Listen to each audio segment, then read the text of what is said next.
Is your dental office social distancing? Are you texting from random numbers in order to let your patients know when it's safe to come in from the parking lot? With Mango Voice, you can now two-way text from your business number directly from our desktop app. That enables your team to communicate seamlessly from the numbers your patients know and recognize. Watch how Mango's text services can streamline your parking lot communication. Call us today to find out how texting, along with our other groundbreaking features, can streamline your dental office communication and improve your patient experience. Hey, welcome back. This is day 2 of the Nifty Thrifty Dentist Spring Virtual Summit.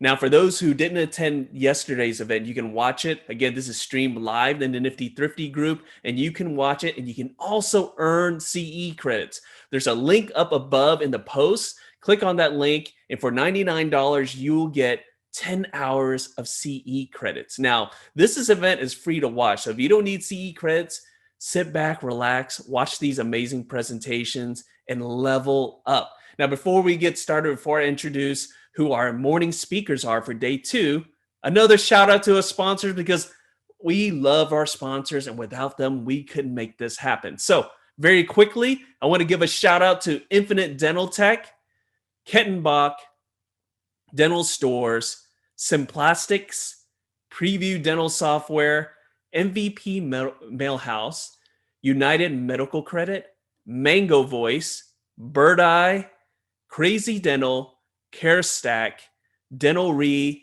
Mouthwatch, and Dark Horse Tech. Now, we also have some show specials as well. So if you're watching the commercials in between the speakers, you'll know what those deals are. We'll post the deals in the group as well. You definitely want to take advantage of it. So this morning session, day 2, is we have as our keynote speaker, Pejman Ghadimi. He is an amazing entrepreneur. He's also the founder of Exotic Car Hacks and Watch Academy. Now, here's the thing. If you ever wanted to get that nice ride, he's got the hack to get it. I love it. He's extremely entertaining. And I know some people who have basically leveled up in his coaching program. I'm actually part of one of his coaching program, And pretty soon I'm going to get that car that I've always wanted. So you definitely want to check that out. We also have Dr. Paul Etchison, practicing dentist and the founder of Dental Practice Heroes podcast, as well as the Dental Business Mentor coaching program. And finishing the AM session is Dr. Robert Pick. He's a periodontist who's known as the Purple Cow Wow guy. He also has a consulting company called the Pick Group. We have some amazing speakers this morning. And to start it all off, again, our keynote for day 2, Pejman Ghadimi. Pejman Ghadimi came to the USA via France as an Iranian refugee in the late 1990s. He found early success as a telemarketer in his teens and again in his 20s as a banker, becoming the youngest VP in company history with a college degree. His time in banking taught him the wealth strategies of the rich, and he applied them to the world of exotic cars and luxury watches. He learned how they can actually become assets instead of liabilities. While this created lots of excitement in his own life, PJ knew that this knowledge was what he wanted to share with others. Today, PJ's courses have over 30,000 students who are selling, trading, and investing in luxury watches for profit and driving the world's best exotic cars for free. We are excited to have Pejman Ghadimi, lovingly known as PJ, as one of our keynote speakers.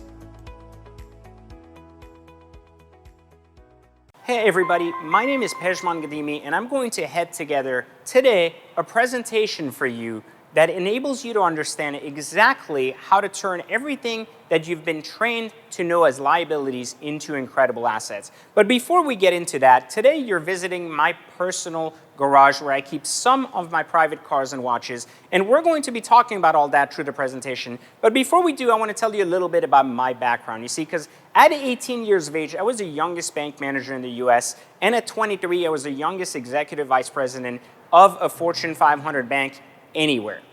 Now, at 25, I was let go and told to go find my own way, which led me to creating VIP Motoring. And creating True VIP Motoring, the wealth transfer methodology, where I help people preserve their wealth. Meaning I helped very wealthy individuals put their money into luxury assets like cars and watches and real estate and never lose any money, and in many cases actually make money from their portfolio. Now you might be wondering, how does that all work? But VIP Motoring grew to managing over $420 million of my clients' money into these assets and never losing a dollar. Now, sounds pretty crazy, right? Today I'm going to teach you a little bit about how asset management works and how the wealth transfer methodology works. Now, you may have seen me on the internet talking about Exotic Car Hacks or Watch Trading Academy, two platforms I've created to help normal day-to-day people basically do what I was doing at VIP Motoring with their very own inventory. So if you've ever dreamed of owning an exotic car, if you've ever dreamed of having a $30, $50, $60, $70,000 watch on, and have asked yourself at some point or another, is this the right financial decision? You are going to be in for a treat today, because I'm going to share with you a little bit more about how to switch your mindset from the consumer mindset and then go into what we call the investor mindset as it pertains to luxury assets. Now, you may also have seen me or may definitely want to check out my Netflix series, Fastest Car Season 2. I'll be on the first episode, and you can see more about my personal life there if you have any interest. But today, we're talking about money. And here, before we start, I'm going to give you a very brief tour of my garage. So follow me over. Here, you'll find my Lamborghini SV. This is a 2017 $580,000 Aventador SV. Here, you'll find a $700,000 Aventador SVJ 2020, followed by a 2021 McLaren Le Mans. This is one of 50 cars ever produced. A GT3 RS worth over $250,000. Now, these robots are also pretty expensive, but they're not part of this asset class. And here you'll find a one-of-one Ferrari Pista valued at over $500,000 and a glorious Ford GT with 1,000 horsepower valued at over $360,000. Now, conventionally, you would think of these things as a consumer and really think in your head and be like, how is this possible? First off, you have to have millions of dollars to buy this stuff. Secondly, why would that make any sense for a banker and an investment fund manager to have all this if he was financially responsible? It doesn't make sense, right? Well, you see, we've been brainwashed by the auto, jewelry, and real estate industry to believe that there is such a thing as liabilities in this space. And the truth is, for a long time, there really was. And you see, if you looked at this from a regular consumer lens, you would think to yourself, a car like this Lamborghini or this Lamborghini would cost you $7,000 to $10,000 a month and would technically be a $700,000 liability. How about a Ferrari at a $500,000 liability, or even a car like this that would cost you $4,000 a month and basically put you $350,000 out of your checking account?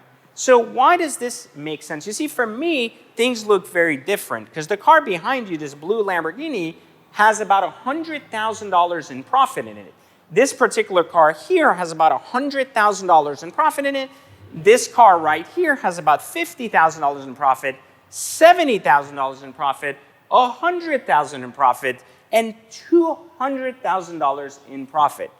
Now, where is the disconnect between being a consumer and being an investor? Well, investors in anything know how to buy, what to pay, when to sell, and ultimately understand how the models of depreciation work in the asset class they're investing in.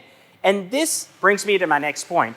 No one is talking about making investments in luxury goods, because most people have always looked at luxury goods as nothing more than something you spend your money on. You earn money to spend it. But today we're going to learn why that's very, very untrue. And every asset you see here is basically an investment that not only can be enjoyed by me on a daily basis. Every one of these cars, just so you know, I'm not a dealer, I'm going to show you here. Every one of these cars, you're going to get a kick out of my license plate on this one. You see, it says not lazy down here. I'm going to show you this. But this one says not lazy. This Ferrari says no degree. This one says no excuses. And then you have this other one here. The McLaren is basically Tenet from my favorite movie. And all of these cars are registered under me. I'm not a car dealer. I'm a car collector. There's a big difference. But today I'm going to be showing you a little bit about how all of this works. And at the end, I'm going to even give you an opportunity to start participating in it. But so let's get into the training. I'm going to take you inside my man cave here, where together we're going to learn a little bit more about how the system works and why, as a doctor, a dentist, or a lawyer, you need to be taking advantage of this right now before you lose more money becoming a consumer of this industry that we've been brainwashed to follow all along in the conventional way of going into a dealership, buying a car, going to a jewelry store, buying a Rolex. These days are over, and I'm going to show you why right in my office. Let's get in. So today we're going to be looking at the consumer versus investor mindset. And this is something very important because we want to understand that in order to understand luxury goods, we need to switch our mindset from one to the other. We need to switch our mindset from the typical consumer who believes that all luxury goods depreciate. This is something most consumers think. Cost money to maintain or repair. Like how many times have we heard Lamborghinis are expensive? Cost money to insure. And finally, are generally known as money pits, so you have to afford them in cash. If you've ever heard those, it's very likely that you've fallen victim to what I call the consumer mindset, which is that all luxury goods are basically depreciating assets that cost a lot of money to maintain, cost a lot of money to insure, and obviously if you can't afford it cash, you probably can't afford it. This is what the typical consumer for the last 20 years has basically convinced themselves of. If I told you this about the real estate market, you would tell me I'm crazy. You never finance your home. I mean, you never pay cash for your home unless it's a second or third home because you can leverage bank money really cheap. It doesn't have to cost that much to insure it. You just have to shop for insurance. It doesn't cost that much to maintain a home unless you live in a $10 million house. And even then, it's subjective to the size of the home itself. And homes, for the most part, don't depreciate. They appreciate, right? So this is how we've always looked at the real estate market, but yet we can't seem to grasp this as it pertains to the luxury goods market. We believe in the exact opposite. So here in the investor side of things, I'm going to show you how we take the same exact thoughts and can move them to an investor thought. It only depreciates if you buy the wrong one.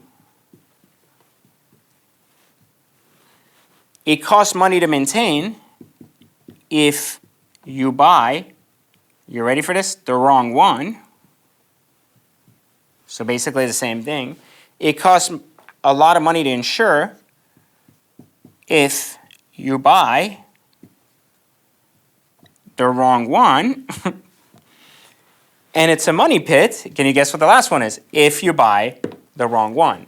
So like everything else, an investment or a consumer, it all comes down to what you buy, how you buy it, and what you understand about it. And so today we're going to be talking about the transfer of money and the transfer of your mindset from being a consumer to an investor as it pertains to luxury goods. And we're going to share and talk a little bit about the concept as a whole. Now, in my particular training, Exotic Car Hacks and Watch Trading Academy, I cover which specific watches and cars you should be investing in rather than consuming. And I talk about which ones are the money pits, the ones that are high to insure, that cost a lot to maintain, and of course the ones that depreciate that you need to avoid. But it doesn't mean that all luxury goods are built the same. No different than not all homes are built the same, and no different than all stocks are bound by the same rules, right? Meaning that we know some stocks lose a lot of money and we know some stocks make a lot of money. And we also know because of data now that some stocks are a lot safer than others, right? And while this isn't a stock trading course by any means or a stock trading training, or it has nothing to do with real estate training, it has everything to do with allowing you to grasp the concept of investments that you've grasped so easily around stocks and real estate, and actually applied here to the luxury goods market, something you've never looked at as an investment, but rather a liability. And so today we're going to talk about things like wealth transfer and why that matters, how watches can be leveraged for the same exact thing. And then we're also going to be talking a little bit more about the mentality and why hacking, a car hacking, or so this term I invented, is significantly more profitable and exciting to do than leasing, renting, or conventional financing buying. And we're even going to talk about lending and why you as dentists, doctors, or lawyers have access to incredible lending opportunities that are not usually open to other people. And finally, I'm going to give you an opportunity to actually continue your training further and actually make this part of your day-to-day routine by learning the entire concept and not just the 1 hour presentation. So if you're ready, let's get into the car hacking element now. So in this particular section, I'm going to cover for you the baseline on understanding how car hacking particularly works.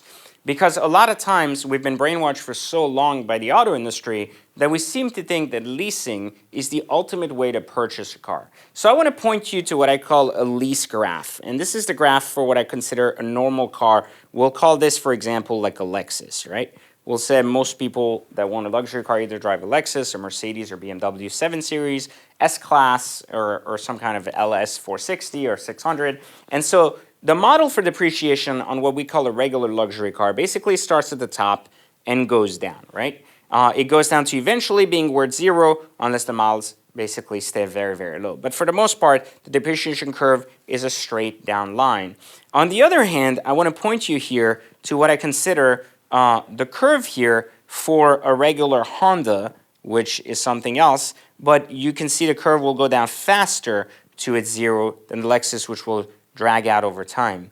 Now, one of the differences between both of these cars is that the time in which the depreciation takes its effect, but the majority of the depreciation still takes its effect, which is why it's very common for people to lease such cars, because when they lease these cars, they can get out within the first 3 years here before the full depreciation takes an effect and get a new car without having to deal with the hassles of buying, selling, etc. And it makes sense because nobody usually wants an older Lexus or a Honda, so it's a very hard product to sell.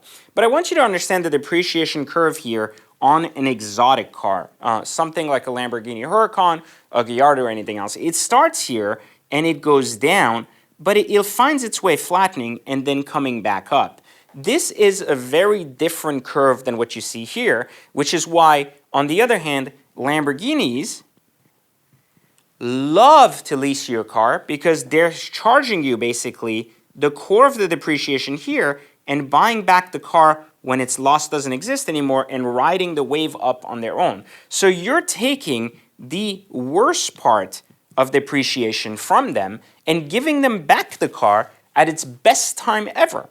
So they love to lease you. If one of the reasons you've ever seen very aggressive lease deals on Lamborghinis where they're like $2,000 a month, $3,000 a month, is because they're taking your large down payment and basically eating their entire margin of profit by having you do that. And at a time you return the car with very low miles on it, they love to take it back because they can basically ride it as long as they want while they let the market ride up and sell it for even more money. So imagine basically you're carrying the worst part of the investment and then giving your car back at a time where the market's going to soar. So imagine buying a stock at a very high price, riding all the loss on the stock, and as soon as the stock's about to do a rebound and skyrocket, selling your stock and watching someone else have the benefits of that. You'd hurt yourself if you did that all the time. It would be a bad financial move, but yet subconsciously, people do this every single day because of an attractive offer like $2,500 a month with $20K down, right? These are the type of offers that Lamborghini puts on the table on leases that very much attract the average person. That say, I can write that off, I can get some benefit here, and for less than $40,000, I would basically have a Lamborghini for 2 years. But the print also says you can only drive 1,500 miles a year, which is almost nothing, which would mean that within a month, you'd basically be at your entire mileage allocation because they want to preserve their money here. So they're limiting your miles or charging you an absurd amount of money to do so. But by the end of your experience here, you have clearly laid out $20,000 down, $2,500 a month over 36 months, which is quite a lot of money if you ask me, because now you're talking about, you know, almost like $130,000 altogether. And that's how much of a loss you're taking on a car that technically made the dealer a lot more than that. And you could only drive 1,500 miles. So on the surface, that number is what lures you in, but the reality is the actual concept itself is pretty flawed, right? Once you look at the true cost of money, you lost $130,000 to drive a car 4,500 miles. When was that ever a good equation or a financial decision? Never. The only time car hacking can really work is if we get rid of our conventional thinking, move away from the idea of a lease, and start to think like the dealer instead of like the consumer. Why not buy the car when the dealer gets it back and sell it right here so we have all of this driving not only free, where the value of the car doesn't change? Now I'm going to show you later how you can leverage lending to get yourself into similar monthly payments. So the payment's never the issue, with even less down, depending on your personal situation. But in this particular case, I just want to show you that we can remove the mileage restriction when we're hacking. We can have similar down payments and even the same payments or less than leasing, but not actually lose the entire payment. Because you see, the difference in car hacking is that if you paid, for example, $250,000 for a car and sell that car a year later for $250,000, then how much money did you lose? Nothing. And that is the true cost of cash. So we use cars in the car hacking methodology as vehicles to do, no pun intended, as vehicles to park money. Now I'm going to explain it to you with a graph here, so bear with me as I wipe this so I can show you specifically how this works in a very easy to understand graph that I create when I'm trying to explain this car hacking methodology I created to people who have never heard of it. So when we're talking about car hacking, let's assume you have $100,000, right? We'll just use that number because it's round and easy. This is the idea of car hacking. You have $100,000 and you're going to use $20,000 as a down payment. So now you only have $80,000, right, left. However, if this down payment was on lease, it would be gone and this money would be over. You are now less rich than you were 5 minutes prior to that purchase, right, before even making a monthly payment. What if, however, we were simply parking that $20,000 in a Lamborghini here for 12 months?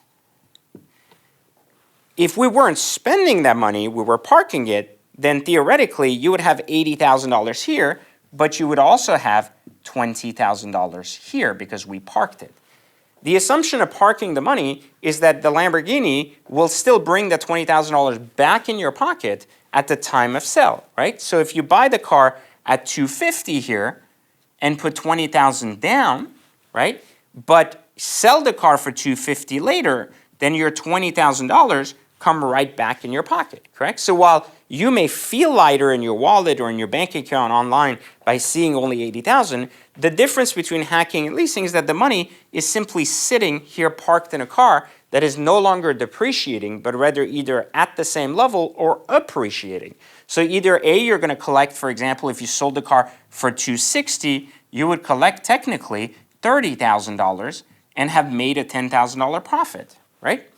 The difference in the consumer mindset versus the hacking mindset is that we get really good at parking money instead of spending money. That is the ultimate difference between a car hack and a car lease. In a lease, we spend money and then receive some kind of tax write-off for a percentage of that. So we ultimately are spending 30% less because of the tax write-off. But we are still spending 70% of the money there.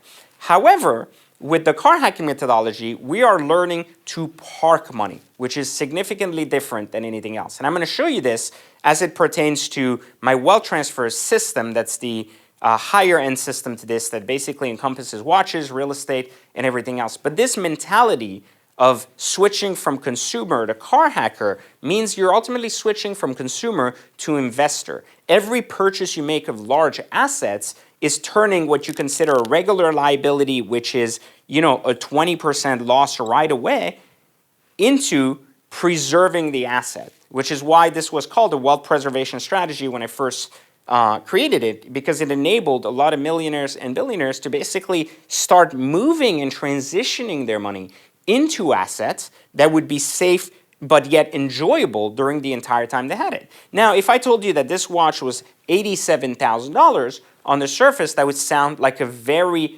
insane purchase to make for someone that didn't own a watch. They would say, why would I want to spend $90,000 on a watch?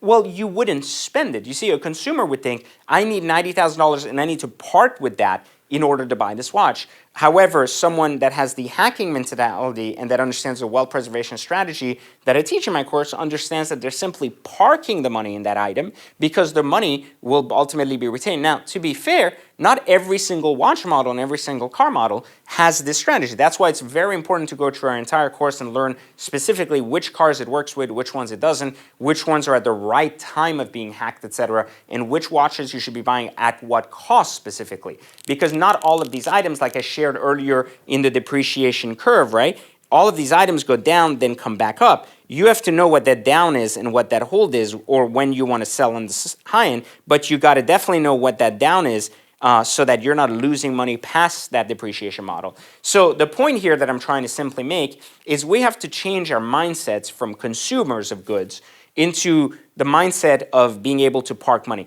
If we looked at a trip, if you were on a vacation with your family, you might spend $20,000. That $20,000 is gone. You're now 20% less rich as a result of spending your vacation. But cars, watches, real estate are never looked at that way. Like, you understand this concept with real estate because you've been using it. Historically, real estate has always gone up. So even if you pay a little bit more for your house, if you know you're going to live in there for the next 6-10 years, you understand that you're probably going to recoup that cost, your closing cost, and more, because the market will go up. So you're not as hesitant to spend money in real estate.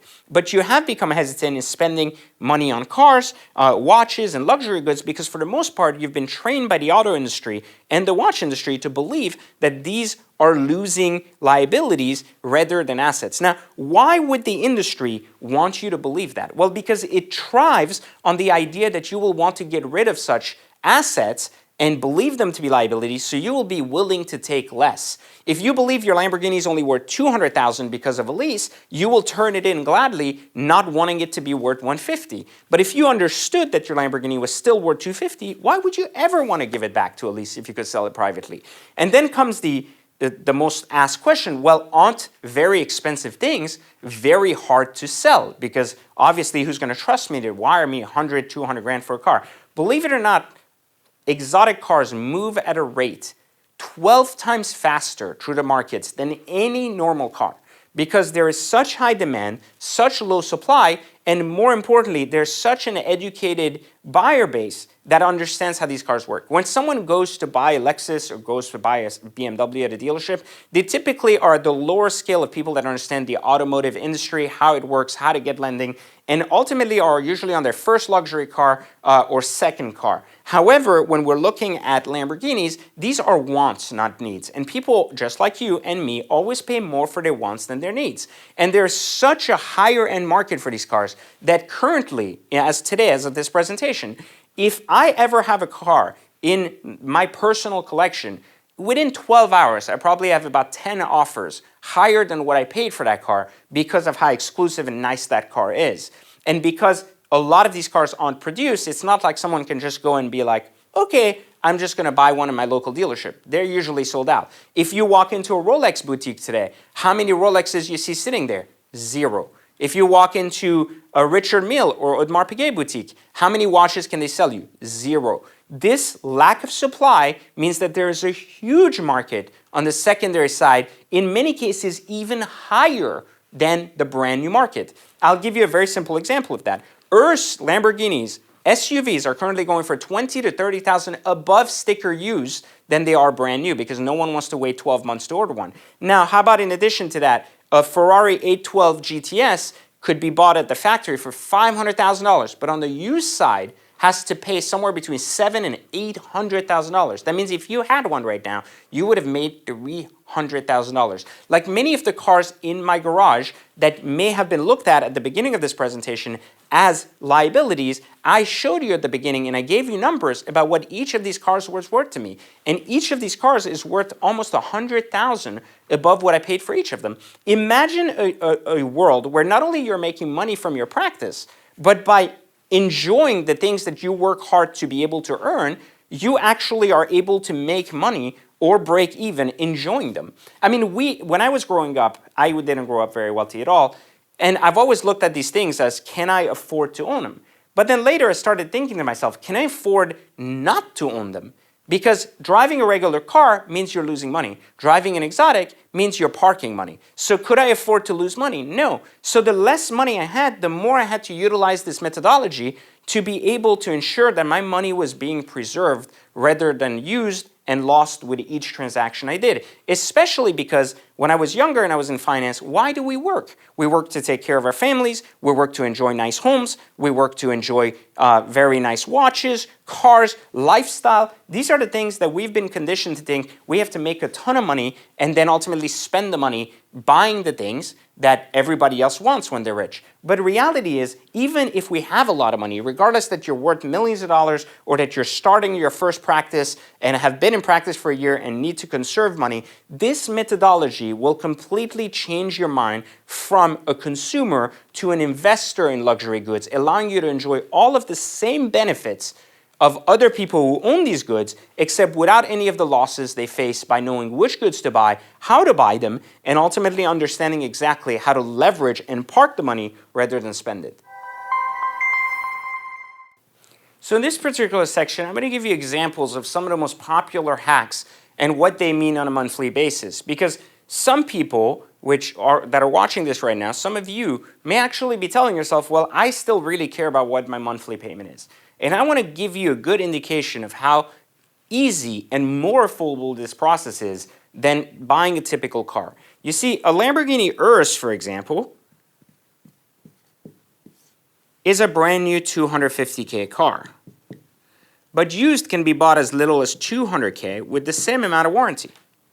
Now, this could go as high as $280 depending on options, and it can be sold as high as $220 used. There's still a significant difference. But this is what I call the more modern current, because these are 2019 to 2020, right? However, we can look at cars that are much more easy to manage, such as a 2013 to 2016 Rolls, which brand new would be $380 to $410K, but used with our hacking methodology, are you ready for this? $110 to $140K. And that's still with the same as a factory warranty, so you're not really worried about expenses or things breaking down. Now, in addition to that, I want to point you to some of the more affordable, easier to navigate hacks, such as a Cayenne Turbo. Many of you like the Porsche SUV. Cayenne Turbos, brand new, are $150 to $180K for some of the highest models, but can be bought used for as little as $50 to $65K. There is a significant difference between these two numbers. And the ideal level here is that within the next couple of years, as you undertake and drive these cars, the same car you're buying here for $130, $140 will be worth the exact same. And your cost here on the interest loan would be somewhere around, again, $400 a month. And that would be the only cost you would have to basically drive in this car, even if you added 7,000 to 10,000 miles. Now, the same here for the Lamborghini Urus, but again, because of the dollar amounts, your interest would be a little bit higher. But what about a Cayenne Turbo? Something that is so affordable, such a beautiful car to begin with, and you could look at models like the 2016 to 2018 models. And again, you're talking about learning how to buy such cars at 30 to 40 cents on what they cost brand new in a new condition with very, very low miles. And the same can be done with sports cars, you know, everything from the 911 Turbo to the Huracan to even an Aventador. Let's use something as drastic as a Lamborghini Aventador or a Ferrari, let's say 488 or 812, some of the most prestigious and nicest V12. We'll use these two examples here. The 812 brand new being $450K, and then on the secondary market, $280K, like brand new with 1,000 miles. I mean, would you allow someone to drive your car 1,000 miles if you could save, you know what, like $160,000? Like, that's crazy, right? Well, how about an Aventador, but brand new costs $550K, and then can be bought on the secondary market for $250K. So, I mean, this is a savings of $300,000 for just a few thousand miles, like 2,000 to 3,000 miles. Now, while even if we argue that some of these particular models can still carry a higher premium and interest paid on the lending side, I would argue that where else in the world would you be able to drive a $500,000 car for less than $1,000 a month in interest? That's pretty crazy, right? So this is the way we really calculate the true cost of money once we look at the lending side of it. Now, I would also argue that that's technically not even $1,000 out of your pocket, because you're going to use that money for something else that's going to make you even more money. So if we're truly taking in the cost of cash and your usage of it, the only reason you're leveraging a loan is because you want to use the cash for something more dominant in your business. But in this particular case, you can leverage the lending you have access to get these very minimal rates and allow you to get in cars like the Urus, the Rolls-Royce, the Cayenne Turbo, or even an Aventador or A12 Superfast for pennies on the dollar to what it would typically cost a normal person, using the hacking methodology and combining it with the leverage you have in lending as a doctor, dentist, or lawyer.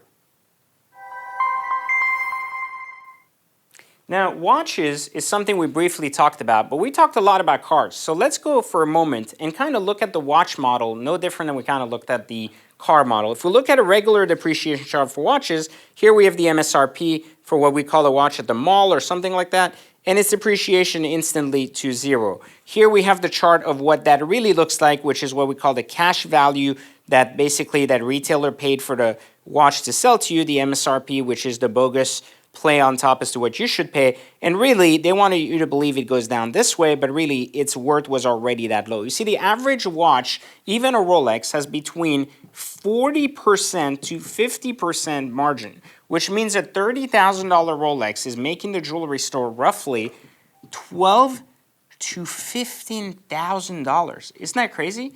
Well, what if you could take that margin away? Now, in addition to that, the majority of good watches actually start right here at MSRP and go up from here, never actually taking a downturn. Meaning that there are a lot of watches on the market currently worth 3 to 4 times more used than they were new, even though you can still buy them new. An example of that, look up a green dial Rolex Daytona, which is yellow gold, with an MSRP of $38,000 and a used price of $80,000 anywhere on eBay as an example. Look up a Patek 5980 blue dial, which has an MSRP of $69,000. And look at the current market value of $130,000. Now look at an AP open double work, double balanced, which is a very common skeleton AP. Beautiful watch, current value, you ready for this? $230,000 from $80,000.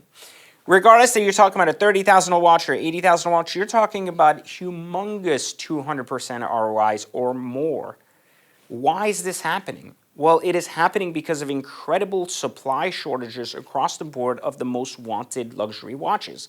And people are paying for that. This isn't a question of just inflation. This isn't a question of lower supplies due to COVID. This is a question of significant demand because people are starting to realize that asset classes like watches are one of the most powerful and easy way to move money across country lines. In addition to that, they're realizing that watches are incredibly safe against inflation, and as a result are able to basically translate your money to a higher dollar without doing a single thing. Imagine if for a year you parked, not spent, but parked $80,000 in a watch, and a year later took out $230,000 out of that very same watch. But yet, the best part about this is you didn't have to look at a paper or a piece of software that made you worry that the stock would go up, would go down, would change, etc. Instead, you looked at the beautiful piece on your wrist and were amazed by the beauty, incredible new open network, and as a result of it, made 200% ROI on your money. This is the power of watches and what people aren't telling you out there, is that it's out there. People are doing this right now. Go to any Rolex store. There is nothing left in the store. Go to any Audemars Piguet store. There is nothing left in the store. Go to any Patek or Richard Mille store. There is nothing left in the store. You have to start analyzing these patterns and realizing that there's a reason everything is sold out everywhere. Because there is such a high demand for goods, and that people want this stuff, and there isn't enough of it to go around. And if you start this process, within a year or so, are able to buy watches at these dollars and ultimately make money by just wearing them for 6 to 8 months, or even instantly flip them and double your money. It doesn't matter that you want to flip watches as a wealth creation or that you love watches and want to wear them and ultimately preserve your money. Watches are where there's an incredible opportunity to make real money. And so I wanted to show you this so you kind of understood that watches go up from MSRP, not down like the watches you see in the mall, because not all watches are created equal, and we're not talking about the regular Invicta or the Raymond Weil or the Maurice Lacroix you saw at the mall. We're talking about real watches, with the cheapest one of the bunch being a Rolex, not the most expensive one. And this is a world that many people just close their eyes to because they just don't know any better. And today I wanted to open your eyes to the possibilities of what money looks like. And you can validate any of this by just going on eBay on your phone and typing in green dial yellow gold Rolex, typing in Patek 5980, typing the Audemars open work double balance, and you will see very few models at huge prices selling in days. And this is what I want you to understand from this presentation today, is that watches are a true asset class investment and not a liability. In this particular section now, we're going to talk about my wealth transfer methodology. Now, wealth transfer retains and talks about real estate and luxury goods that particularly allow you to park your money without having heavy depreciation. Now, there are three core classes to this. The first one is real estate. Obviously, everyone is familiar with the idea that homes go up, or commercial real estate, everything tends to go up. The second piece to this are watches. Believe it or not, watches are some of the best asset class investments in the world. And then specific exotic automobile. Now, this is not every single exotic, and this is not every single watch. Again, this is why it's very important to know the methodology. But I want you to understand the core of how the wealth preservation strategy works with the wealth transfer strategy. So we talked earlier about wealth preservation when looking at the difference between hacking and leasing. But here I want to show you the core context of how $1 million can take you quite far if you actually understand how to use it. But I'm going to use here, just for the sake of smaller numbers, a much smaller example of $100,000, because it is something that I can pretty much guarantee that most doctors, lawyers, and dentists have within their bank account to use. Now, let's say you had $100,000 and wanted to obviously have a Lamborghini, wanted to also perhaps maybe buy some real estate, and so on and so forth, right?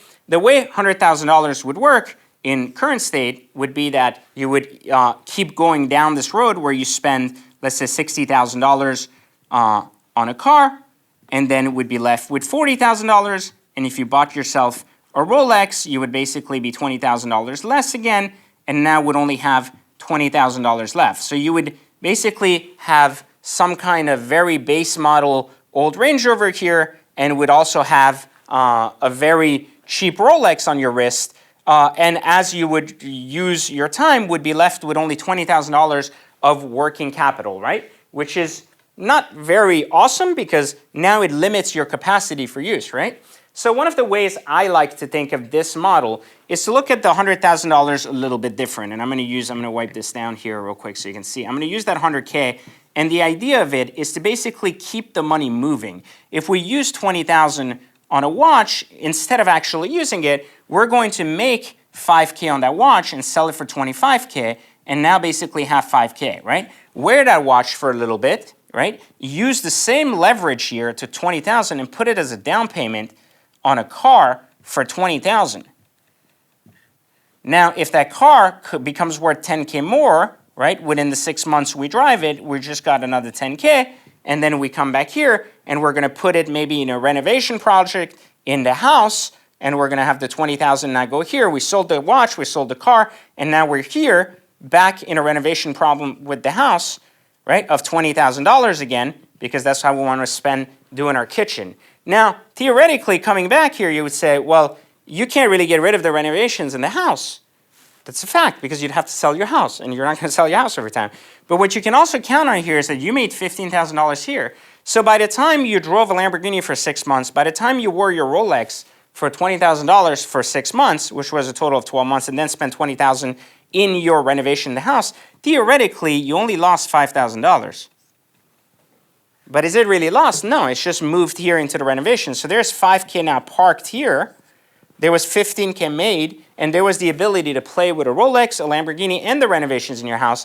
And you're basically $5K shorter now in your pocket, because $5K is parked here, but $100,000 of your dollars still exist in the same bank account. Just $5K sits in renovations. The reason why we use methodology like this. It's quite simple. There's a very big difference between real estate and watches and exotic cars. And one of the reasons why I love asset management with watches and exotic car is that there is a lot of liquidity. Now, one of the things you have to understand is watches are vehicles for money across the globe. So people are putting money in watches, moving across state lines or across country lines without ever paying taxes. Secondly, there's also a vehicle of international money, meaning all watches hold the same value across the currencies. In addition to that, watches also adjust currencies in order to always be worth the same value.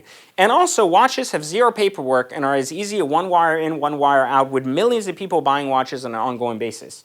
And while you think it's hard to sell a $100,000 watch, it's easier to sell a $100,000 watch than a $5,000 Rolex. Why? Because the buyers of $100,000 watches are once again trying to get their hands on these watches, and it's harder to get than the $5,000 stuff you can buy at the mall. So one of the things I said, the average watch investment people make into the wealth transfer method is about $25,000. The average exotic car to start with is about $100,000, not always using your own money. Now, I've showed you earlier the lending model, which allows you to understand that you don't have to use your own money to buy exotic cars. Now, real estate requires, even if you have the cash in and out, are doing things quickly and have a buyer or in a hot market, still about a 30-day per transaction, meaning like you have a closing, you have a date, you have to go through paperwork, there's capital gains.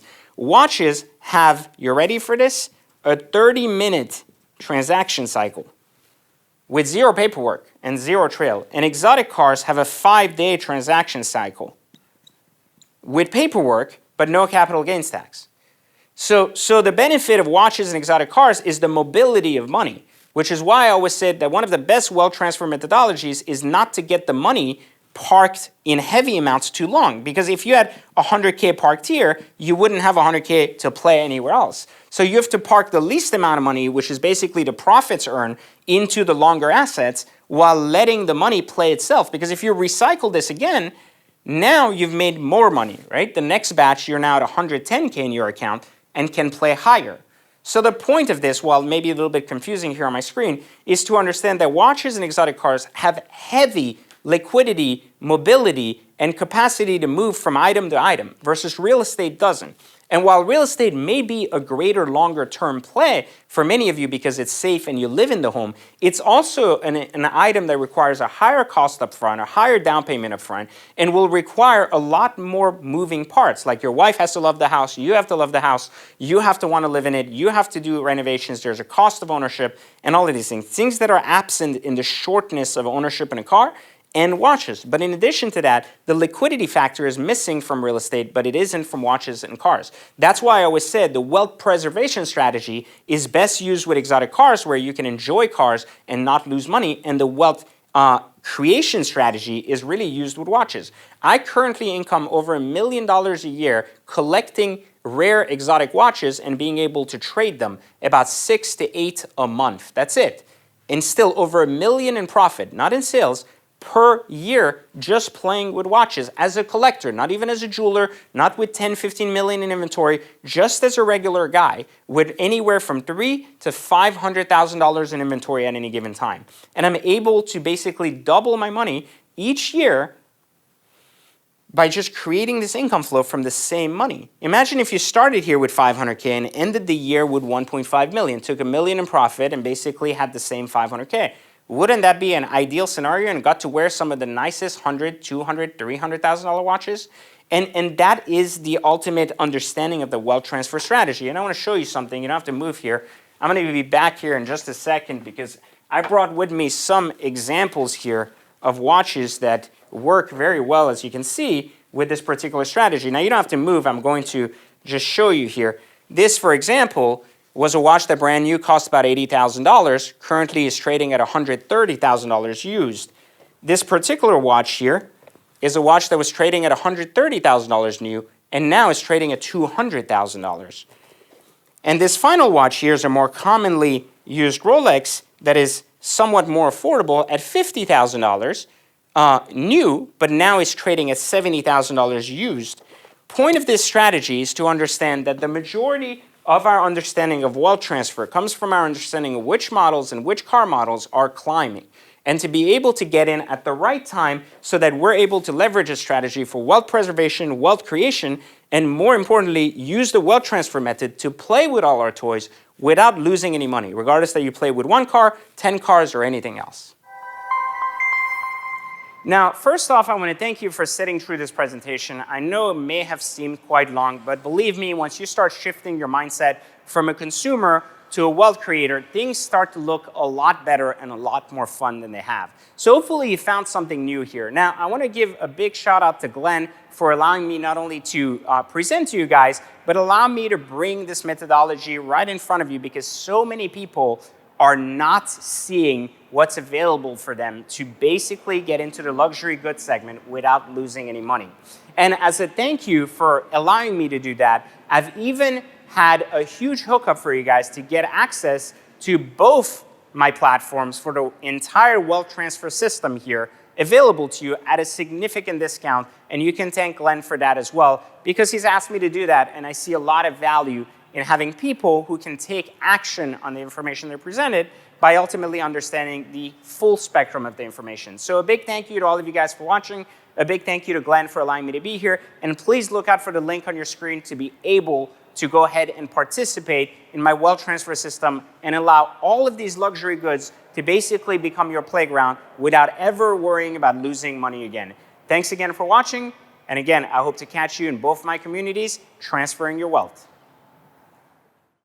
You know Dentalry as your go-to store for top-rated diamonds and burrs. Now get to know our incredible PPE selections.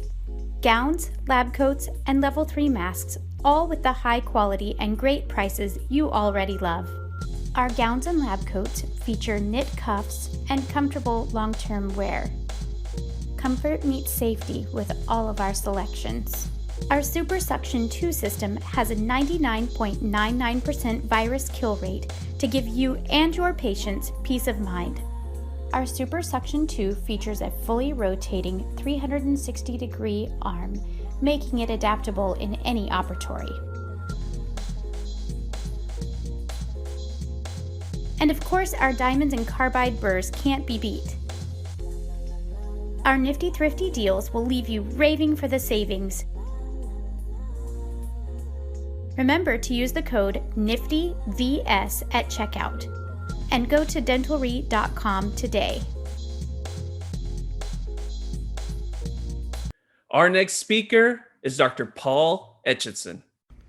Dr. Paul Etchison is the co-founder of Dental Business Mentor, the host of the Dental Practice Heroes podcast, and the author of Dental Practice Hero: From Ordinary Practice to Extraordinary Experience, as well as Dental Practice Hero 2, How a 3-Day Work Week Can Give You the Life You Want. He owns a private practice that collects $5 million a year, located in Lenox, Illinois. He has almost 40 employees, and using his leadership techniques, has maintained zero turnover during his entire 9-year lifetime of his practice. It's not the practice, it's you. How you may be unknowingly sabotaging your own success. That's what Dr. Etchison will be talking about today. Hello, everyone. I am Dr. Paul Etchison, and I'm so excited to be here, so excited to share this presentation with you. Thank you to Nifty Thrifty for having me.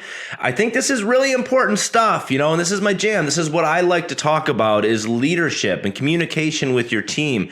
Now, I know we sometimes roll our eyes at that, like, oh, yeah, I've heard it before.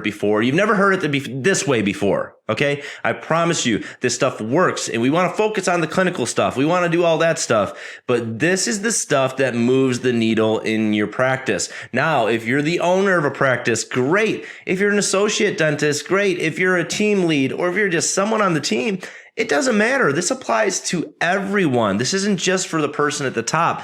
And these are principles that work in life, not just at your practice and where you work. So this is good stuff, and I hope you get a lot out of this presentation. I know if you take what I teach you here and you implement it in your practice and you implement it in your life, this is going to make a big difference for you. So I hope that this is the moment for you that you're like, whoa, you know what? I saw that presentation.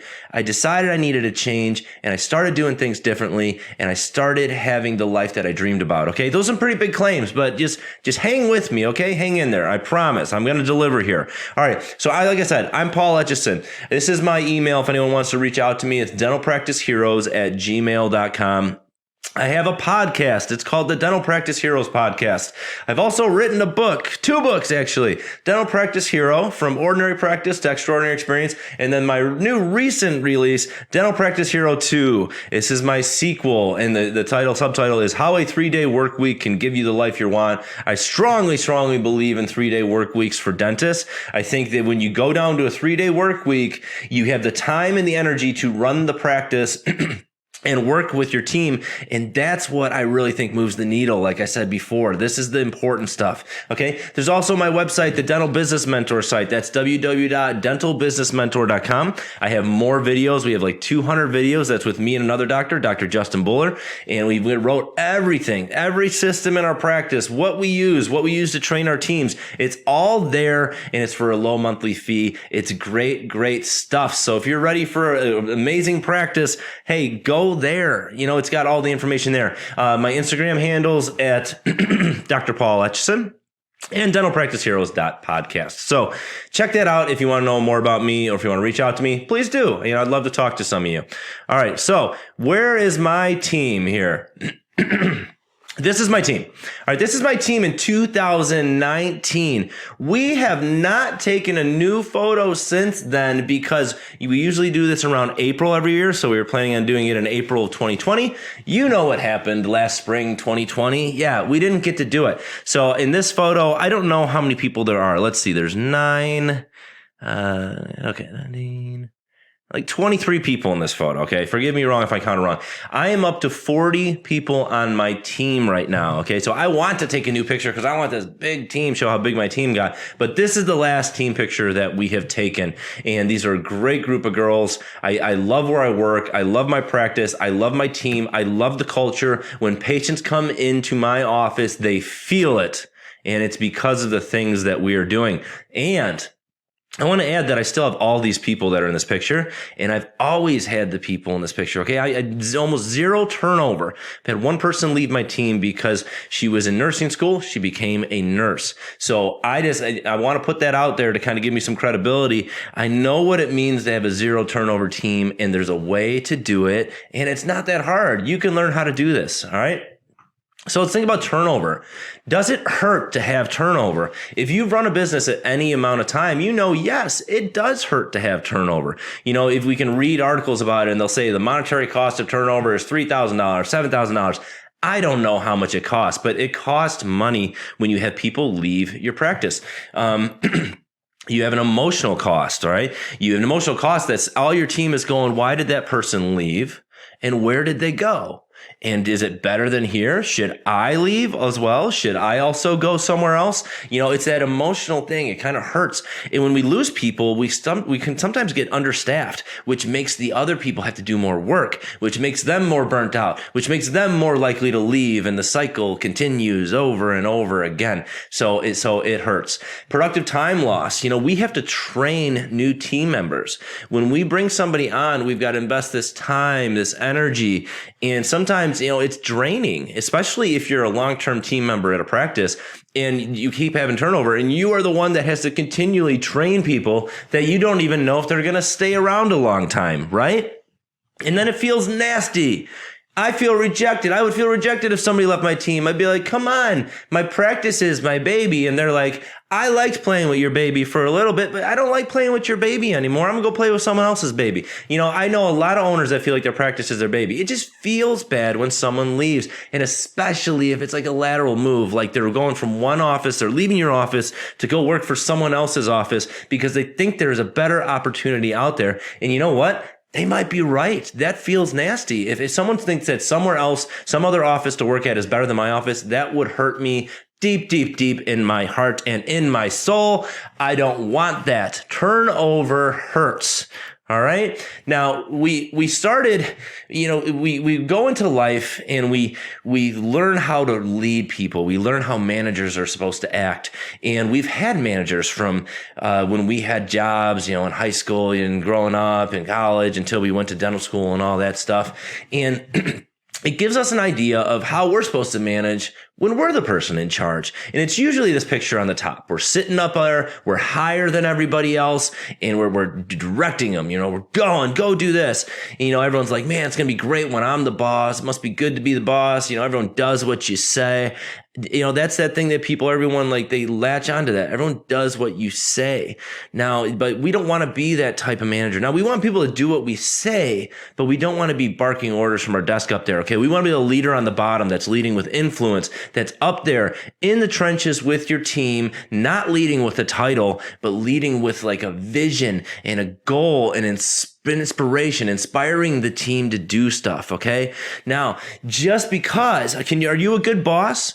Do you think you are? Does your team think you're a good boss? Now, just because we have a team and we're leading people and we're managing people doesn't really mean that we're a good boss. Just kind of when you have kids, that doesn't mean you're a good parent just because you have kids. There's a lot of bad parents, right? We have to learn. We have to learn as we go, and we learn by doing, and we learn, unfortunately, by making mistakes. I'm going to share some of my mistakes with you in this presentation, and I'm hoping you can learn from them as well. And, let's be honest, unexpected things happen, right? I love this picture because, they capture this picture. Does this look like they planned on doing a funny picture like this? No, somebody captured this and it was unexpected. All right. So things that we never thought would happen or we didn't even think about are happening at our practice. And we've got to look at ourselves and decide how we want to respond to them. And sometimes we get it right. And sometimes we get it wrong and we have to apologize. That's something about being a leader. So we talked about, that person sitting on the top desk and barking orders, and they're leading with fear. You better do as I say because I'm the boss. But I want you to lead with love. All right. And there's a quote from The Office that I just absolutely love here. And it says, would I rather be feared or loved? That is easy. Both. I want people to be afraid of how much they love me. This is what we want.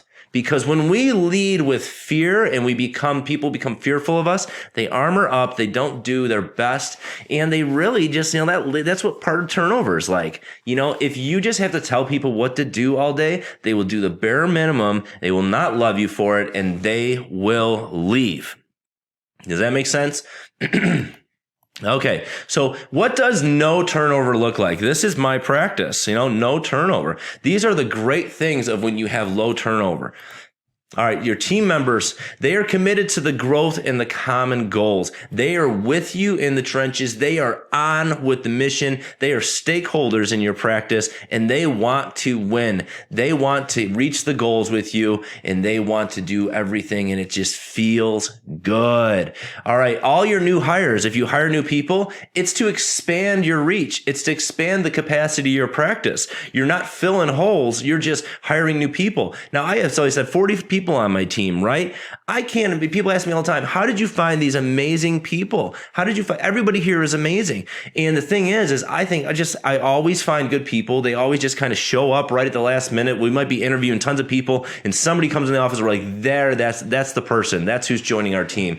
And we just hire good people. But if I had to replace people leaving, I don't know if I could hire good people because, it's hard to hire. It's hard to find good people. So when you have good people on your team, you need to keep them because you want all your new hires to be only for growth. And then when you have these new people come onto your team, this is the beauty of my practice, that it was like a startup. When we started up, it was just me and four or five other girls. And, every time somebody came on that we hired to expand, they're like, wow, I love the team here. I love the systems. I love the culture. So everyone comes into this amazing culture that you've created, and you don't have anyone souring anything. So it's like you bring somebody into an amazing culture, they will become part of that amazing culture. Another thing, when you have long-term team members, everybody knows your systems. The only people you're teaching the systems to is the new people. You're not constantly reteaching someone for a position. Oh, we lost another front end person. Let's hire a new one. Let's reteach this all over. Let's hire a new one. Let's reteach this all over. Because like we said, it costs time and it costs money. And then, efficiency. Everything runs well. You have this positive energy, a high functioning practice. So critical to every practice that's really killing it, doing well, where the people love their jobs and stuff, is always great leadership that leads to no turnover. So how are we going to do it? We are going to create a vision that people can wrap their minds and hearts around. I'm going to tell you how to do that. All right. We're going to create an environment that feels safe for our employees because safety is very important. We're going to create a workplace that gives control to our team. That's important. I'm explaining how to do that. We're going to create a thank you culture at our practice so people feel appreciated. And we are going to communicate all of these things. And this is going to lead to an amazing practice. What is this picture I have on this slide? If you're wondering, that's snowball. Okay. Because these things are going to snowball into something great. Okay. You with me? Here we go. Let's talk about Lomberg. You guys remember him? Great movie, Office Space. I love that movie. And I just blown away sometimes when I meet someone who has not seen it. But it's a great movie. Anyway, don't be Lomberg. Don't be that boss. Let's think about our previous employers, our teachers, our coaches. Who do you remember, right? You remember the people that inspired you, the people that pushed you, the people that cared about you on a personal level and made you feel amazing. You wanted to perform for these people. You wanted to do good for these people. You wanted their approval. You remember them and you remember their names. Do you ever remember your really crappy bosses? You might remember them, but do you remember their name? All you remember is like, yeah, I didn't really like that guy. And you might have some other jobs that you had where you're like, I can't even remember who my boss was there. So don't be that boss. Be the boss that everyone says you are the best boss I ever had. Because the average dentist is a fear-based leader. They're someone who do it my way because I said so. And they lead with the title, I'm above you. You will not question me. You will come in quiet. You will leave quiet. You will do as I say. Don't be that person. All right, we're going to go through all these principles of the top 1% of leaders, and these top 1% of leaders produce the top 1% of the practices in revenue, lifestyle, culture, happiness. All these good things come from being a great leader. All right, so we're going to talk about accountability first. This is super important. We want accountability with our team, right? We want people to admit when they've done things wrong. We want people to take ownership over things. But, sometimes we have team members where we say something, we might correct them, and they get very defensive. They're not accountable. So how do we model accountability as the leader? This is Jocko Willink. He wrote a great book called Extreme Ownership. And this is an excerpt from the book. It says, the best leaders don't just take responsibility for their job. They take extreme ownership of everything that impacts their mission. And another quote here, there are no bad teams, only bad leaders. So I want you to take extreme ownership of everything that happens in your practice. Now, what does that mean? That means that every single thing is your fault. Everything that happens in that practice is your fault. Patient gets upset, it's your fault. If people aren't answering the phone, it's your fault. If people aren't doing things the way you want, it's your fault. Everything is your fault at the practice, because when you make it your fault and you may take ownership over everything that happens at the practice, then you have control to change it and do something about it. And that's what's so critical, and that's what changes things. This is an idea called the locus of control. There's either people have an internal locus of control or an external locus of control. Internal locus of control looks like this. I can control my destiny. I have control over my life, my outcomes, my relationships, everything in my life I can control. This is that extreme ownership idea. The external control, if people with an external control usually are those victims. They're saying, oh, I can't do anything. I'm a product of my environment, my circumstances, my history, all this. And it means you have no control. You're just at the mercy of the world and everything happening around it. You ever heard of dentist? With an external locus of control, I can't find good team members. The insurance companies keep slashing my profits. This and that. The corporations are ruining my life. This is external locus of control. I don't care if any of that's even true. But you need to take ownership over what your practice looks like and the things that are happening in it. And that's an internal locus of control. I found a study online, okay? It said people with an internal locus of control were less vulnerable to depression. They do better in school. They deal better with stress because they're in control. They got it, right? And they more actively find solutions because they think there is a solution. A lot of people with the external locus of control don't even believe there is a solution. They're more satisfied with their jobs. They are oriented towards achieving their goals. All this good stinking stuff comes from an internal locus of control. So when you have something happen at the practice, I want you to figure out a way, look it through that lens of how is this my fault? You got Susie at the front desk. You don't like the way she answers the phone. It's not because Susie's stupid. It's your fault. The owner of the practice is responsible for that because 1, you hired Susie. 2, maybe you didn't provide the training. 3, maybe you didn't provide the expectations of how you want her to answer the phone. 4, maybe she's just in the wrong seat at the practice. Maybe it's not the best fit for her, but that's what internal locus of control looks like. External locus of control looks like this. Susie sucks. I can't find good people. Hands up. Sorry, guys. I can't do anything about it. Not my fault. Susie's fault. Susie's fault. So I want you to take internal locus control. I want you to take extreme ownership over every single thing because you know what? That's accountability and we want that in our employees. Let's talk about apologies. Are you weak if you apologize? No. It is a signal of a great leader that shows humility and people love when we're authentic and real. We need to be honest. I want you to tell, this is a line I've used with my team over and over again. We've had some issues at the practice. I looked at them. I did what I thought was best for the practice and best for the people and all that stuff. And sometimes you just screw it up and you got to say, guys, you know what? The way I handled that, I am so sorry. I wish now in retrospect I would have done it differently, but I hope you guys can forgive me. Please understand this is the first time I've ever dealt with this issue. Now, I've owned my practice for 9 years now, and still things will happen that we have never ever dealt with because that is how the world works. And sometimes we handle them great, sometimes we don't, but when we don't, be the first to apologize. You get in an argument with someone in your team, be the first to apologize, mend that relationship. The relationships are super important. And like I said, authenticity is contagious. People love when people are real and vulnerable. So don't ever be afraid to say sorry. And when all these issues happen at your practice, take those ownership over it. Hey, this happened. And be like, guys, that's my fault. I should have provided better expectations. And people might even be like, no, that's not your fault. That was my fault. They're like, no, it's my fault. And then you got people in your practice fighting over whose fault it is. But instead of pointing the finger at other people, they're pointing it at themselves. That's the internal locus of control, and that's extreme ownership. And you can have it at your practice, but you got to model it yourself first. All right, let's talk about our next one. Vision. Oh, vision, mission vision, boring. Everybody's written one and nobody knows what the heck it is because it doesn't do anything for your practice the way that we think it's supposed to be done. Now, I want to do an inspiring vision that the team can get behind, and this is what a vision story creation is, okay? I took this idea of a vision story from Donald Miller. He's a story brand is his brand, and it's a really cool idea. I don't even know if I did it right, but I'm going to show you how I did it. And it's important to the practice, and it's for everybody in the practice, and it's real. It's just not some generic stuff. They can see it. It's tangible. It's a great vision, and everybody can get behind it. It really makes a difference, right? All right, let's talk about making a difference for our patients.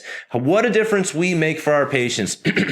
Look at this case. Wow, we really changed that person's life. I changed that person's life, didn't I? Yeah, we can see it. So I want you to think about all these cases that you made a big difference in your patients. It's usually something visual like this, or it could be like a high fear patient, someone who was scared to go to the dentist for years and years and years, and finally you got them in and you got them to get the work done. Or it could be a super appreciative patient. Someone was like, oh, thank you, I love you. And we're like, wow, you know what? That one patient that we saw last month and we did this for him, we sure made a difference. But what about all those other patients in between? Do we make a difference like when we do something like this? Is that a big deal? Doing fillings. What about if we, hygiene, we get all that tartar off, all that calculus off? Is that a big difference? I mean, are we really making a difference? When we had the coronavirus, these were considered non-essential services, non-essential services. We didn't need, people didn't really need them. They're kind of like luxuries. Non-essential, right? But I want you to think about something about non-essential services. Time. What are the consequences? What happens when we don't treat this? It's just something. If 1 month from now, is it going to be a difference? 3 months from now? How about a year from now? So we need to think about the time and what are the consequences of when we do these things, because this is our day-to-day dentistry, right? This is our bread and butter. This is what we do most of the time. Is this really making a difference for people? And often we take for granted and we say, no, it's not. So I'm going to show you what I do with my team. I went and I found 3 different patients that we saw in the past month, and I Facebooked them, and I Facebook stalked them, and I put their pictures on a presentation, and I did this with my team, and I'm going to show you what I did. I showed them this guy. I said, does anyone remember this guy? They're like, oh yeah, it's Mr. Jones. It's not really Mr. Jones. I can't even remember his name right now. But oh yeah, it's Mr. Jones. We just saw him for his SRPs last week. It's just a cleaning, right? But put it this way. This is somebody that really needed a deep cleaning because they had gum disease, right? And we got it done for them, all right? That was the person checking the patient in. You got to remember that every person that has any kind of communication with the patient affects whether or not they say yes to it, and affects whether they feel comfortable going forward with treatment. So this person came in and they had their SRPs done. Okay. And their gums are healthy now. And they're coming back in 3 months to get their recare done. And they're going to stay on a 3-month interval because they love our office and they love what we provide. And everyone's like, yeah. And I said, what are the odds that this person is more likely to walk that little girl down the aisle when they're older? Are they more likely to do that because of what we've provided for them? Oh yeah. Well, I think it affects your heart and all that stuff. Absolutely. Because if left untreated, it would lead to bad things. This person will be a father longer. This person has a better chance of being a son, a brother, to a friend to all of their friends, a longer time because of what we've provided for them. And it wasn't just the hygienist doing it. It was every single person in the office. It was the person answering the phone. It was the person presenting the finances with the assistant, the hygienist. It was the way the office smelled. It was that there was no trash on the floor in the bathroom and that the toilet seat was clean. It's all these things make a difference. Every single person is part of that patient experience, and every single person played a part in this person living longer because we made it so stinking easy for them to say yes to treatment and follow through with it. Are you following me? Are you inspired? This is to get your team all pumped up. What about this girl? Okay, she came home and had like an MO on number 4. Big deal. MO on number 4. Nobody cares. What if we didn't do that MO on number 4? What if she went to college for 4 years and drank Mountain Dew and never came back to the dentist because she didn't like her dentist, because we were a fearful dentist, because we didn't provide a good patient experience? What if she let that go for 4 years and it turned into something needed a root canal? What if she was so scared that she never got the root canal and all those caries spreaded to the rest of her mouth? And then she's got all these bombed out, rampant decay, and she's covering her mouth when she's smiling. Finally, she's like 35. She goes to the dentist. She's like, I can't live like this anymore. I need to do something, but I don't want to go into a denture. And they're like, you know what? We can fix you, but it's gonna be $25,000. You need a full mouth rehab. She goes away for more years, and finally she goes, and when one tooth hurts, she gets it pulled. One tooth hurts, she gets it pulled, until we eventually edentulate her at like year 40 of her life. And then she's in dentures, and then she can't eat vegetables because she can barely eat anything, and she's scared to like talk and laugh, and she's living differently. She's not confident. She can't eat vegetables, so she doesn't get her nutrition, and she dies early because she's not eating as nutrition as she should have. Is that possible? I know it's like hyperbole, but is it possible, right? It is possible. We see patients like that all the time. Now, where did it start? MO number 4. MO number 4 was let go and didn't get treated because she wasn't comfortable with the dentist, and we didn't make it easy for her. So did we make a difference in that person's life with that boring little MO? You bet your ass we did. All right, making a difference. Look at this family. Full family of dental health. They're all dental healthy, and they're going to have kids. Their kids are going to have kids that are healthy in the dentist because they have an experience of dentistry that they like, and they like going, and they keep coming back, and they'll bring their kids, and all this stuff that you're doing. This is what I want your team to understand. Everyone plays a part in this, and every single thing we do, every single patient that we see makes a difference, not just those big visual ones that we see. So this is my story. All right. And I'm just going to kind of read excerpts of this. You know, if people hate the dentist and they despise going because of past negative experiences and the manner in which our colleagues operate their offices, people avoid having the dental systemic health that they deserve. Our mission, this is my mission statement. Our mission is to create such an amazing and unheard of dental experience that people are excited to get their teeth healthy and tell their family and friends about it, because we will set the bar to which all other dental offices are measured. How hard is it to set the bar a little higher? You know, our colleagues, we're mediocre. Nobody cares about experience. Nobody cares about doing anything like having a great experience for the patients. The bar is set so low in dentistry. We can really raise that up. All right, this is the conflict. If we can't create this environment experience successfully, people in our community as well as other communities' dental health will suffer. People won't be as confident in themselves as they would like. They won't be able to eat the foods they want to get the best nutrition, and hence be as healthy as they could be We help people live their best lives. I believe that in my heart. This is what we need to do. We must treat every patient as we would a family member. Every patient is our audience. If we want to impress them, we have to put our heart into every single moment, just like it is the most important performance of our career.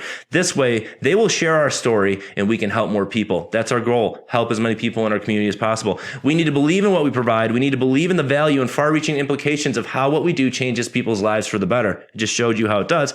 We must stay positive, optimistic, and committed to each other as a team. We must stay committed to providing this experience. The patient experience is what helps people. That's why it's important. And even if you're having a bad day, if you're in that Mickey Mouse suit at Disney, you better, you got to be good for those kids, right? If you're having a bad day, you think those people in those out costumes have bad days? They sure do, but they still give off that performance. That's what we need to do. All right, what's at risk? Let me move this here. People's dental health this is like the conflict. This is part of the story brand stuff. People's dental health is declining everywhere. It affects their lives in a big way. It matters, right? As it affects them, it affects every person they know and touch, as dental health undoubtedly affects their behavior as well as longevity. We are the answer. We have the solution. We have the power to make an impact. We can help our patients eat healthily and happily. We can help them smile and exhibit the confidence so that they can be a light to the world around them. They are happy. They're confident. They're smiling with their friends. They're not covering their mouth, worrying about their teeth falling out, and they're as healthy as possible. This is the last part, and I put it in bold because it's important. If we can provide an amazing dental experience enthusiastically, authentically, with understanding, with integrity, and with the patient's best interests in mind, we can change how people feel about dentistry and provide the vehicle in which they can obtain their best dental and physical health. We can help them live their best lives. Are you inspired by that? Or are you inspired by that dumb little mission statement that we usually write? Oh, we want to provide we want to make people healthy and provide great stuff. It's like, oh, that doesn't inspire. This inspires. I want you to do this for your team because this will make all the people on your team get inspired. I had somebody in my front desk, they called me and they said, gosh, I loved when you did that because I really didn't think I made a difference in anyone's life. You bet your ass you make a difference, okay? Everyone on the team makes a difference. So that's how you do get people inspired. Let's talk about safety, all right? This is the next principle. Let's talk about this dude here. He's not a little dude. He's a big dude. All right. Have anyone ever seen this movie, A Quiet Place? This is not my type of movie, but me and my wife went and saw this. And we don't really like movies like this, but it was kind of cool. Anyway, so all these aliens, they come down. That's the alien. They're blind, but they can hear. So they can't see you, but they can hear you like really good. And the only way stay away from them and keep yourself safe is to be quiet. So this family is kind of walking around, tiptoeing. They don't speak to each other. They just use sign language because they want to stay safe. And I want you to think about, what would it be like to live a life like that?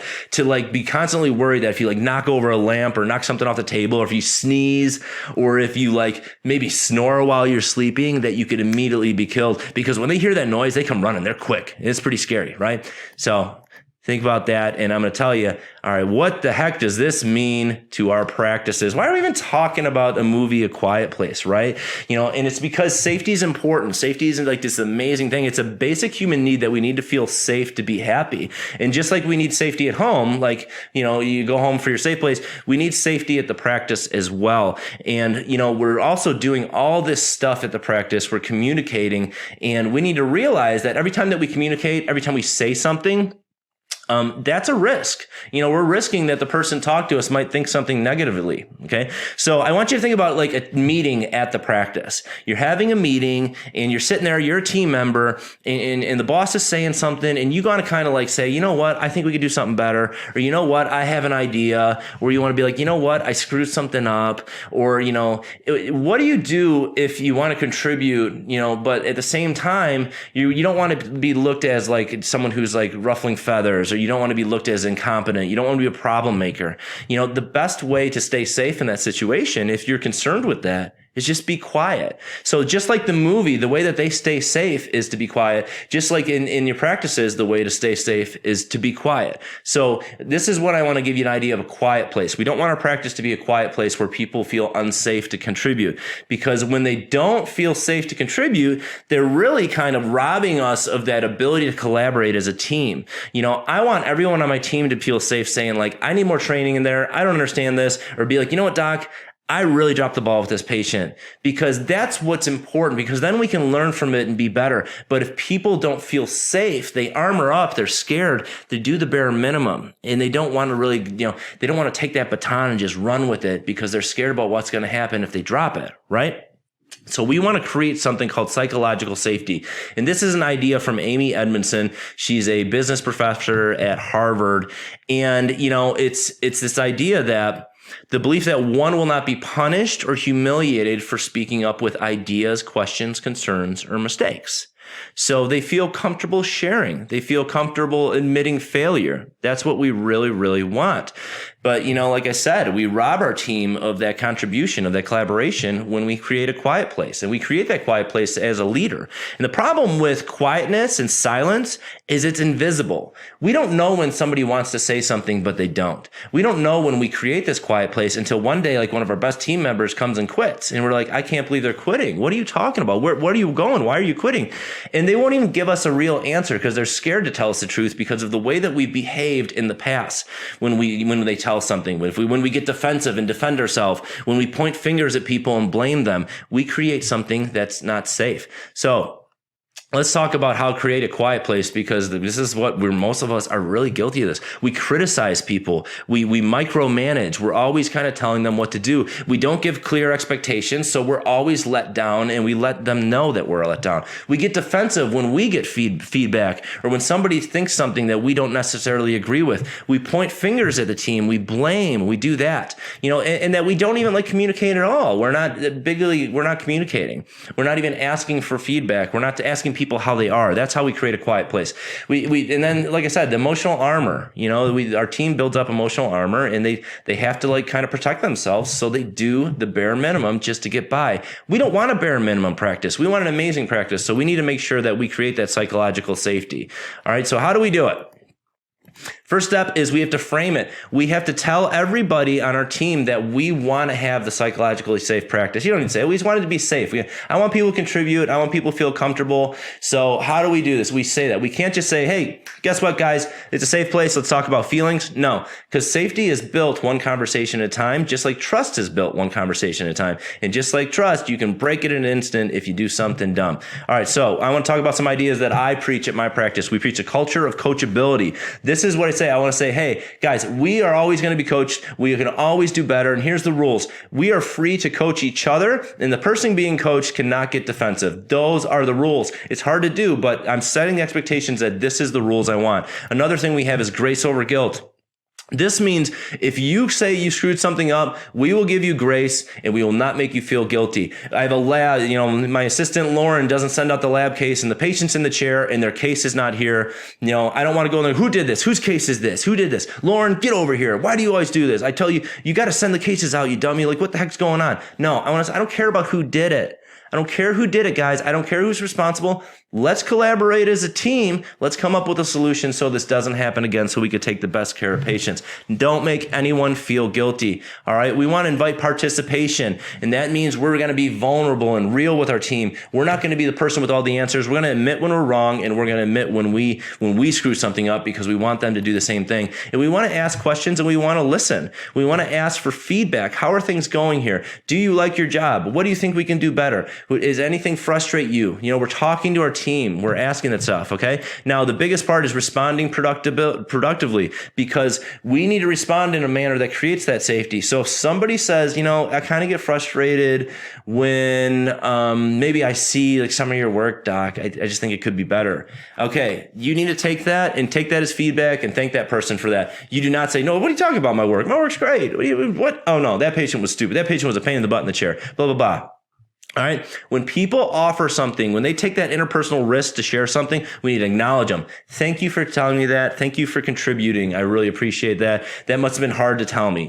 We want to, and you just stuff it down. I know you want to get defensive, but don't do it. All right. The blaming, the responsibility. I talked about that case with my assistant. Okay. And I'm not even thinking about a specific case, but that's just an example, is we don't blame people. Quit pointing fingers. It doesn't matter whose fault it is. Make it your fault and say, how can we come up with a system so this never happens again? So when you have an interaction, anything happens at your practice, you need to think about it through that lens. Am I creating a quiet place? Because like I said, you don't know when you have a quiet place because silence is invisible. So watch how you interact with your team. That's very important.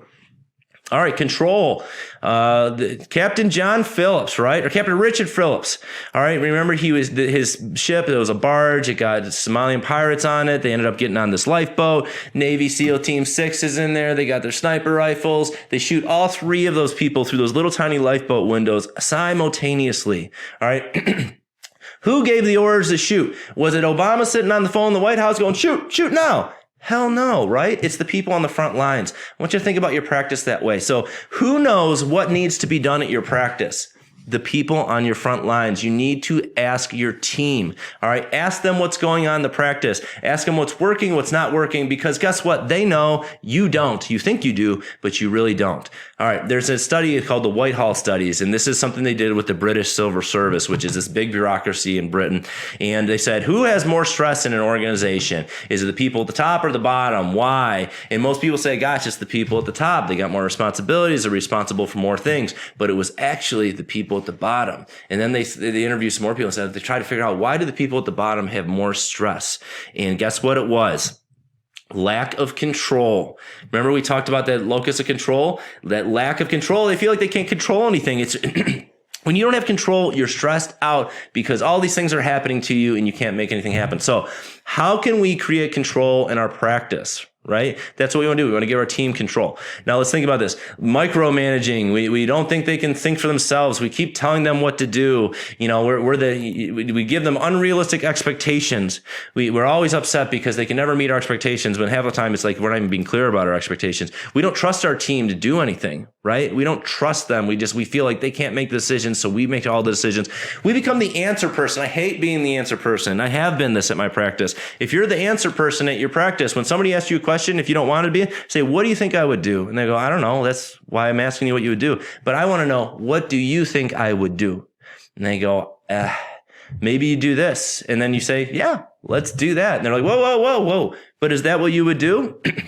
I don't know. Let's just try it and see. And if it doesn't work out, we'll try something else. Start answering like that. Do that for 2-3 weeks. Nobody will ever ask you a question again. I promise. And because people we've trained our team not to use their brains, right? And we need to give them their brains back. And we do that by just letting them figure things out, just like we raise children, letting them figure things out, letting them make mistakes, letting them learn from it. We need to trust our team. So this is how we give more control to them. We involve them. We ask them for feedback. We ask them for how can we do things better? We're asking them all these questions. We invite the collaboration. Like I want people comfortable collaborating, but we're asking, what do you guys think we can do? What's a good system? You know, I love it when I walk up to my front desk and I see them doing something I've never done before, that they've never done before. And I'm like, who came up with this? And they're like, oh, we came up with it together. Dude, that's the kind of team you want. You don't have to sit there and do everything. Your team has brains and they want to win. You just have to kind of create this culture. All right. So step back and trust and make everything. Keep hammering this home. I want everyone on my team to know that failure, we are going to fail things. It's expected. You know, it's expected that we'll fail from it, but we want to learn from it and become better. And then the other thing, just shut up. Just stop doing everything. Stop telling everybody what to do. Just set those expectations, let them run, and keep following up and asking questions like, how are things working out? Because that's what we want to do. We want to give them control in the practice. They want it. Let's talk about gratitude. This is a book somebody bought for my oldest daughter, and this is called How Full Is Your Bucket? I love this book because there's this guy, Felix. He's the one with the red hair over there, and his grandpa tells him, excuse me, that everyone has an invisible bucket over their head. And above their head with this bucket, there's either full bucket or an empty bucket. And when people do nice things for us, it fills our bucket. But what he realizes is that when he does nice things for other people, it also fills his bucket. And that it's hard to fill other people's buckets when your bucket isn't full. So you see this guy dropping his papers. His bucket's kind of empty. There's a guy, he's kind of sad over on the stairs because nobody's playing with him. He's got an empty bucket. So I want everyone to understand this idea on my team is that if we don't have full buckets on the team, we can't fill our patients' buckets. And that's my goal. And this is what I used to do with my team. Now I have 40 people. It's a little hard to do this now, but I had like maybe 12, 15 people when I started doing this. I made a chart in my office, in my personal office, and I put each person's initials, and I want to make sure that I caught them doing something right and complimented on it twice a week. Now you're like, I don't need to do that. I compliment all the time. I promise you, if you write it down, you will neglect your front team. You don't spend as much time up there. You need to write it down because you want to make sure you get everybody. We want people to feel appreciated. We need to fill their buckets. And that starts with you as the leader at the top, noticing when people do good things, saying thank you, and just acknowledging people when they do stuff. Thanking them, be like, oh my gosh, I thank you for today. All right. This is appreciation. This is acknowledgement. It's so important that our team has full buckets so they can fill the buckets of our patients. I'm kind of running long on time here. All right. This is my daughter's 5th birthday, and my wife always makes these big parties, and she looks on Pinterest and plans all these things. And for weeks and weeks and weeks and months before, I think the day after my daughter's birthday, she's already planning the next year's party. That's not true, but I mean, I just realized one point I was like, I can stop asking questions. You love doing this. Let's just do this. All right. So we do this so that my daughter feels loved because we love her so stinking much. This is my youngest. And, now we show her how much we love her by throwing this big party for her. But then the other 360 something days a year, we don't tell her we love her because she knows we love her. Look at this party. How could she ever question it? Look at the party we threw for you. Of course we love you. We don't have to waste time telling you we love you the other days because look at the party. Now, how absurd does that sound? Right? We tell our kids we love them every single day because we love them so much. But what about our teams?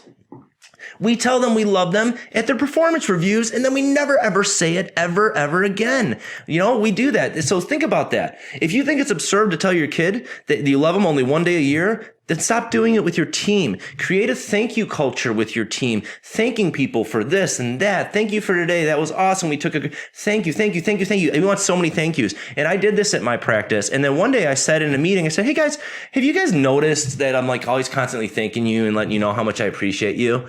And they're like, yeah, I have noticed that. Yeah, I really like that. Thank you. And I'm like, you know what? I do this a lot to you guys, but I think it's super important that you guys do it to each other. Because everybody needs to hear that. And I don't want to sound needy, but I kind of need to hear that sometimes too. That changed something in my practice. Everyone was appreciative of each other. Everyone acknowledged each other because there's nothing better than being acknowledged for what you do and being appreciated for what you do. So create that thank you culture at your practice by you starting it. And if you have to do what I did, like tell everyone and acknowledge and say, hey, you know what? I need everybody to do this. Go ahead and do that because that just will make an amazing thing for your practice. And like I said, people want to be appreciated. We all want to be appreciated for everything we do. So thank your team. It's just like you tell your kids you love them every day. All right. Let's move on to the next one. All right. Systems. Do you have systems at your practice and why are they important? Everyone's like, this is the year I'm going to systematize my practice, but no one ever does it and nobody creates these systems. And like, oh, we don't need it. We're small. We don't need systems. So let me talk about this a little bit. Now, this is from Tony Robbins. He has, I think there's 5 or 6, or maybe I think there's 6 core human needs, but I want to talk about everything, just with these first two, because I think they're important, is that every human has a need for uncertainty or variety, right? So I'm going to read this. The need for variety, surprise, challenges, excitement, difference, chaos, adventure, change, and novelty. If we're doing the same thing every day and it's predictable, it gets so stinking boring, right? We need that uncertainty. We want to have that. Now, what about the other one? But we still, it's like the yin and the yang. We also need certainty. We need the need for safety. Safety. We talked about that. Stability, security, comfort, order, predictability, control. We talked about control and consistency. So consistency is super important. So a human need is variety, but at the same time, predictability. So we need to have a little bit of both. So I want everyone on my team to understand this uncertainty, this variety. How do we have this at the practice? It just happens by default. Things happen. Our practice is a crazy place and things will just happen. It would just on its own, it will provide the variety that we need. Okay. What about the certainty? This is where a lot of our practices lack. They lack that consistency. And I want you to think about this is that every single customer, every single patient that comes through your practice, what they want to know is that what they bought last time, they will also get next time. And if they refer somebody, they're going to get the same thing. So they will get what the patient experience I had last time, I'm going to have it next time. And if I refer my friends and family to you, they are also going to have it. That's what our patients want. That's what makes a good brand. That's what makes brands powerful, is consistency. So where do we get consistency? That is why we need systems. This is how we do it, right? The systems say how that we do it. And where do you need a system in your practice? Just look for a mistake, look for a drop ball, look for a miscommunication or a mishap that you're having with the patient, and just say, hey, what happened? Not pointing fingers, but hey, what happened? Let's talk about what happened and let's come up with a solution so that doesn't happen again. Because you will realize that there's a lot of gray area about people and with people on your team and how they'll handle different situations, because you're not creating the system so they don't have to think about it. You need to say, this is how we do it. When this happens, this is how we do it. What's the best way to do this, right? So talk to your team when something gets dropped and say, how can we create a system so this doesn't happen again? All right. So like for that lab case that didn't go out, as part of our shutdown checklist at the end of the night, someone has to check a box saying, I checked and all the lab cases are boxed up and ready to go out tomorrow morning. So that's a system. We got the checklist. There's a lot of other things on that checklist, but that is the system. When the checklist is completed, it is put on my assistant lead's desk. If it is not there in the morning, she will come find why it isn't. If there's something that wasn't completed on that checklist, but somebody checked it, guess what? They're in pretty big trouble. That's accountability. This is a system. This is how you want your practice to work. And I want you to just think about this idea of ready, fire, aim. All right. Don't think that you have to have a perfect system to get started. You do not need a perfect system. All you need is to implement something, then come back, look at it, evaluate, and see what we could do better. Don't ever forget that you can pivot. Not everything is set in stone. Just implement something. All right. And one of the beauty of the dental practice is that we can try anything. We can try any kind of system for like a week or 2 weeks or a month. And then, what's the worst case scenario? Guess what? It didn't work. Let's either try to do it differently or let's stop doing that at all. So keep looking backwards, look at at your systems and where did things get screwed up, and also this is an idea of let's take statements for example. Okay, people don't pay their statements. What is the problem? How can we get people to pay their statements?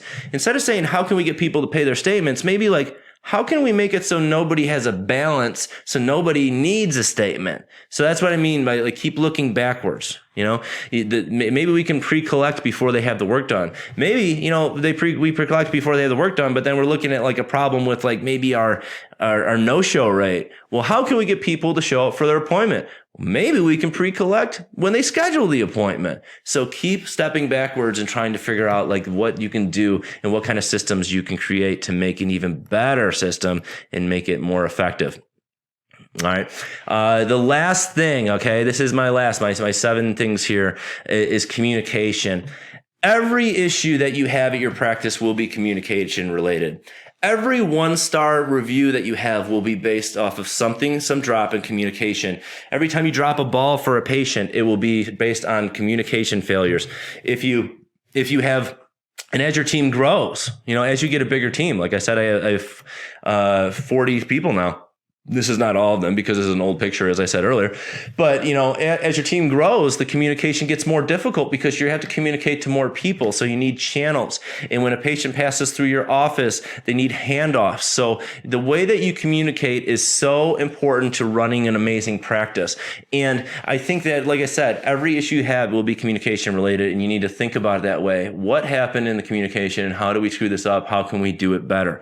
All right. When you start communicating with your patients better, they will be happier. When you start communicating with your team better, they will be happier. When you model this communication with your team of admitting when you're wrong, of taking responsibility for things, of keeping things safe, of giving them control, of creating systems, thanking them, appreciating them, things like that. they are going to also model that communication as well. And I want to show you something kind of cool about this picture. And I cannot wait until we could take a new picture. I'm still kind of worried about with the virus that like my patients might be like, oh no, they're all together and they're not wearing masks. You know how like people do that on the internet now, all these trolls. So we haven't taken a picture yet. We're waiting for things to settle down a little bit more. But I want you to take a look at these 5 girls right here in the front. Okay. They are very special to me because they are actually my original 5, right? This was when we opened our practice in 2012. They are still with me. And here we are in 2021. They are still with me today. So all these people, every year we took a new picture in April. And if I line them all up year by year for the past 9 years, you will always see the same people in the previous year's picture. So nobody ever left my practice. 0 turnover, 9 years of practice, 40 employees. Do these things work? Yeah, you bet your ass they do, because it's all about communication, right? It's about the way that we talk with our team. I've had team members that have told me, because I have asked them, I said, hey, what frustrates you? How you doing? Do you still like your job? And they feel comfortable talking to me because I'm always asking and I'm never making them feel bad about what they tell me. And I've had team members tell me, I'm thinking about quitting. I'm really frustrated over this. And then we take that frustration and we come up with a solution that everyone's happy. So if you want to keep team members, you need to communicate with them. And whenever you screw something up, you need to communicate that you're sorry. When people aren't getting along with your team, you need to encourage them to communicate together. Everything is communication. Everything about running a great business is communication, because that all creates consistency. So I hope that makes sense to you. I hope you got a lot out of this. This is all my contact information again. If you want to check out my book, it's available on Amazon. My podcast, Dental Practice Heroes, that is available on iTunes or any podcast stuff you do. Dental Business Mentor for more videos of how I run my business and the systems I use and what I do train my team with. Go to www.dentalbusinessmentor.com. But really look at yourself and look at how you are creating the practice. All right. If you want a different practice, you want a different result, you need to do things differently. So look at yourself, write down what you want, and think about a way to do it. Inspire your team and follow all these principles that we talked about in this presentation, because I promise you, nothing will change your practice more than having a great leader at the helm, leading your team, telling where they're going, because people want to win and you want to be the best boss ever. I want everyone on my team throughout their whole life to say, I never had a boss better than he was. And I want your team to feel like that about you. So any questions, anything, please reach out to me. I'm always happy to field questions and hear what you guys think and help you guys if you need to. So please reach out to me. Thank you so much for your time. And I thank Nifty Thrifty for having me at this presentation. I really enjoyed doing it. And I hope that helps some people.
Our next speaker is Dr. Robert Pick. Dr. Bob Pick is a popular business practice management coach, best-selling author, entrepreneur, and professional international speaker. He's known for his high energy, fast-moving, motivational, highly educational, and extremely entertaining programs. His audience always goes home with great information that can be used immediately for practice enhancement and reward. You'll find out why he's branded the Purple Cow Wow guy and the Bitmoji on steroids. Dr. Pick is the CEO of the Pick Group, a practice management firm based on ethics and excellence designed to yield happy, healthy, and a wealthy practice. Focuses on getting new patients through the door, growth systems, operations, and building your Purple Cow Wow brand, mission, vision, and culture.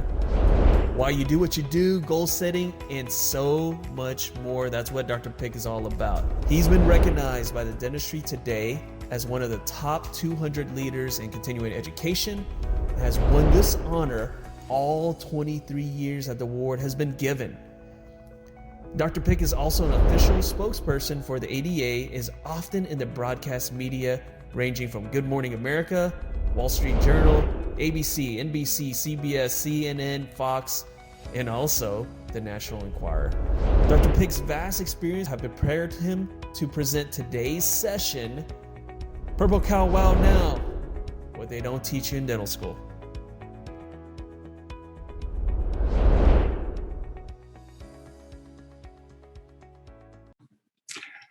Well, hey, everybody. We should be rolling. And this is the super coolio awesome Nifty Thrifty Dentist Virtual Summit, May 14th and 15th, 2021. Oh, my goodness. Time flies. So in a couple seconds, we're going to get us some PowerPoint slides. I want to go over everything with you. Everything we're going to talk about is really what we call a Purple Cow Wow now. If you follow this stuff, you will elevate with afterburners on. And there are 4 things that have guided me from day one. I talked about this the other day on a webinar. I talk about this with my patients all the time. 1, ethics.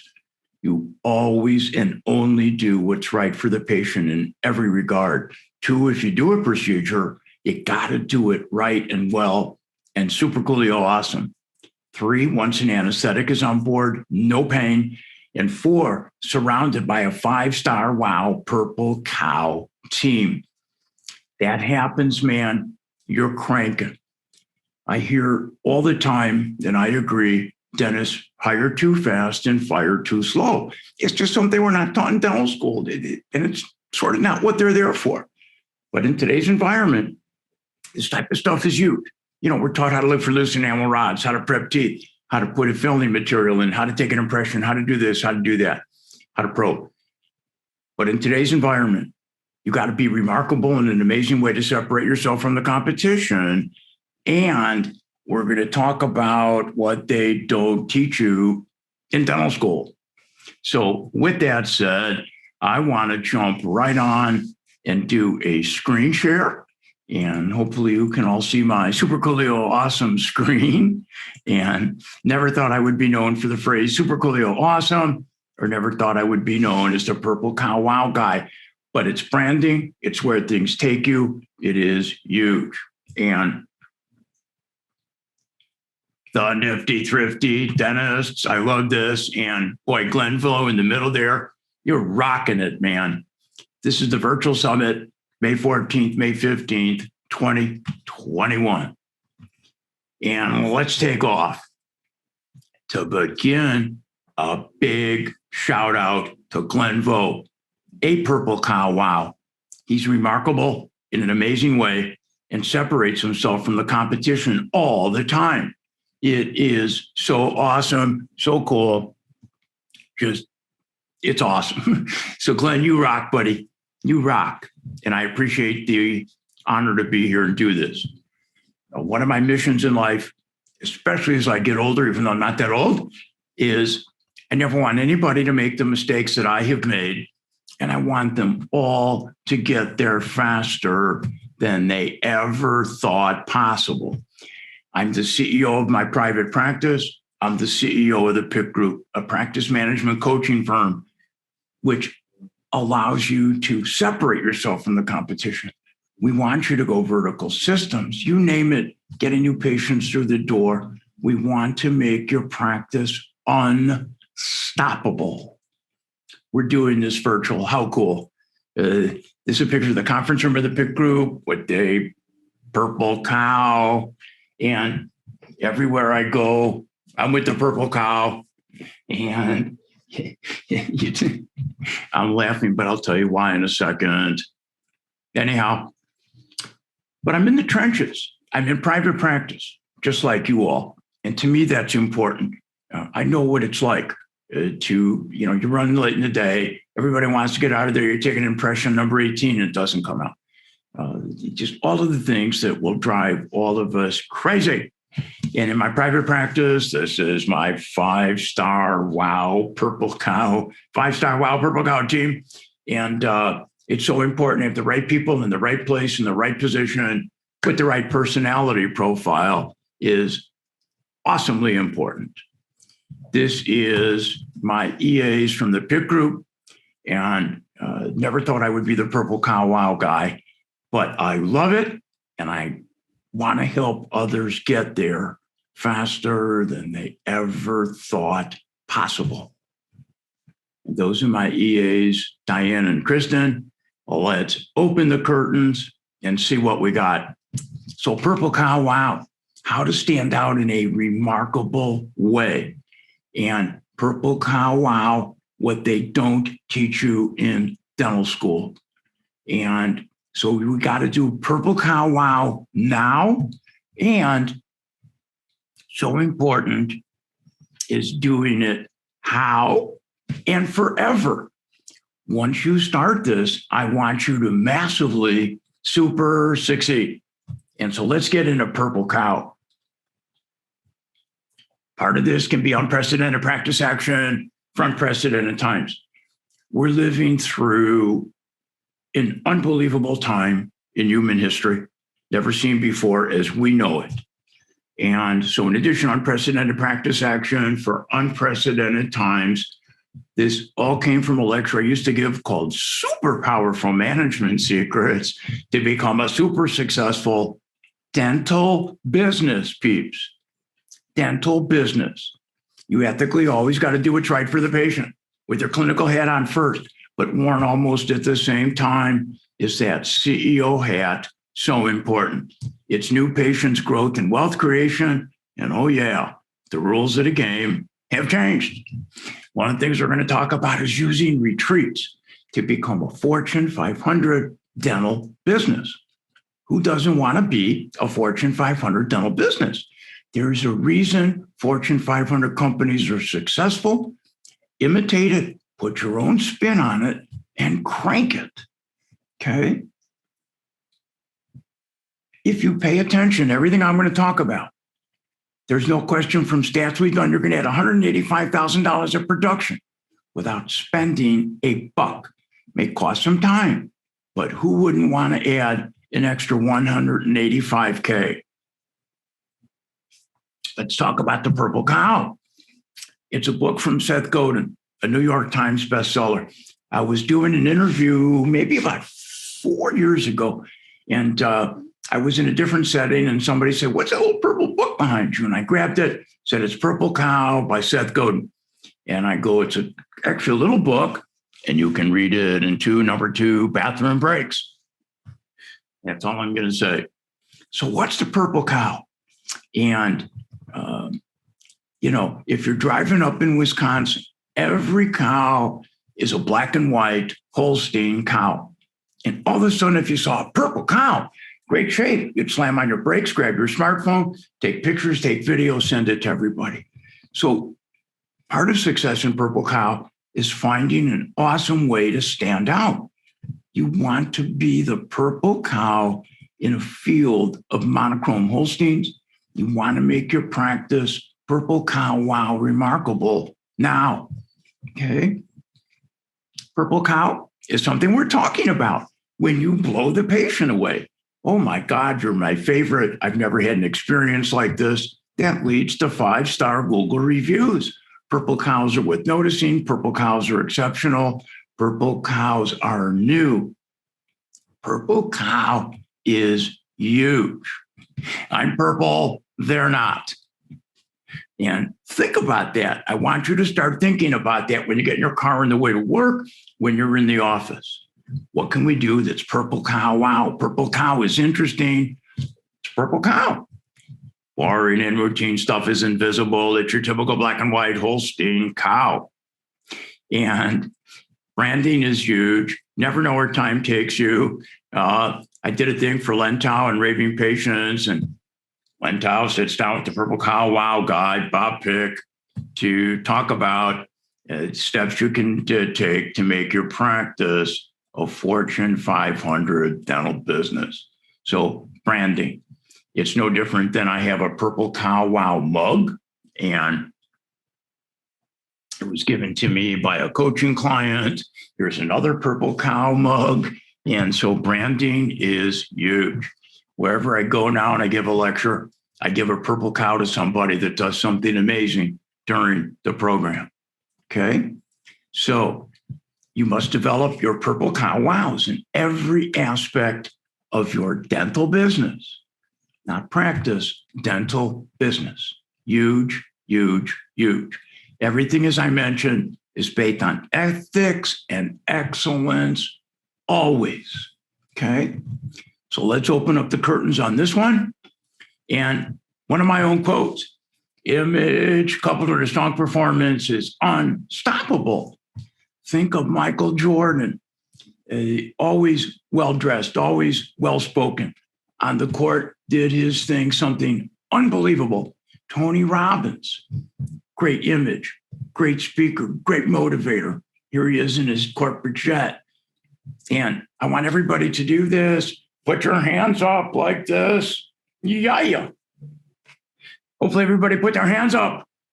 And that's how you do that as a speaker. And every one of my team members in my practice and my coaching group know this quote cold by Tony Robbins. If you do what you've always done, you're going to get what you've always gotten. So try to make change in a big 5-star Purple Cow Wow way. This is something everybody's got to remember. And I found this about 6 years ago when it first came out. Steve Martin was being interviewed.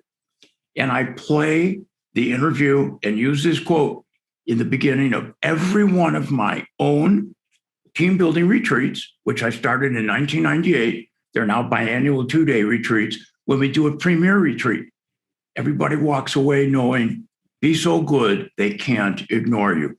They're asking him, how do you get a script? How do you get an agent? How do you do this? He goes, simply be so good, they can't ignore you.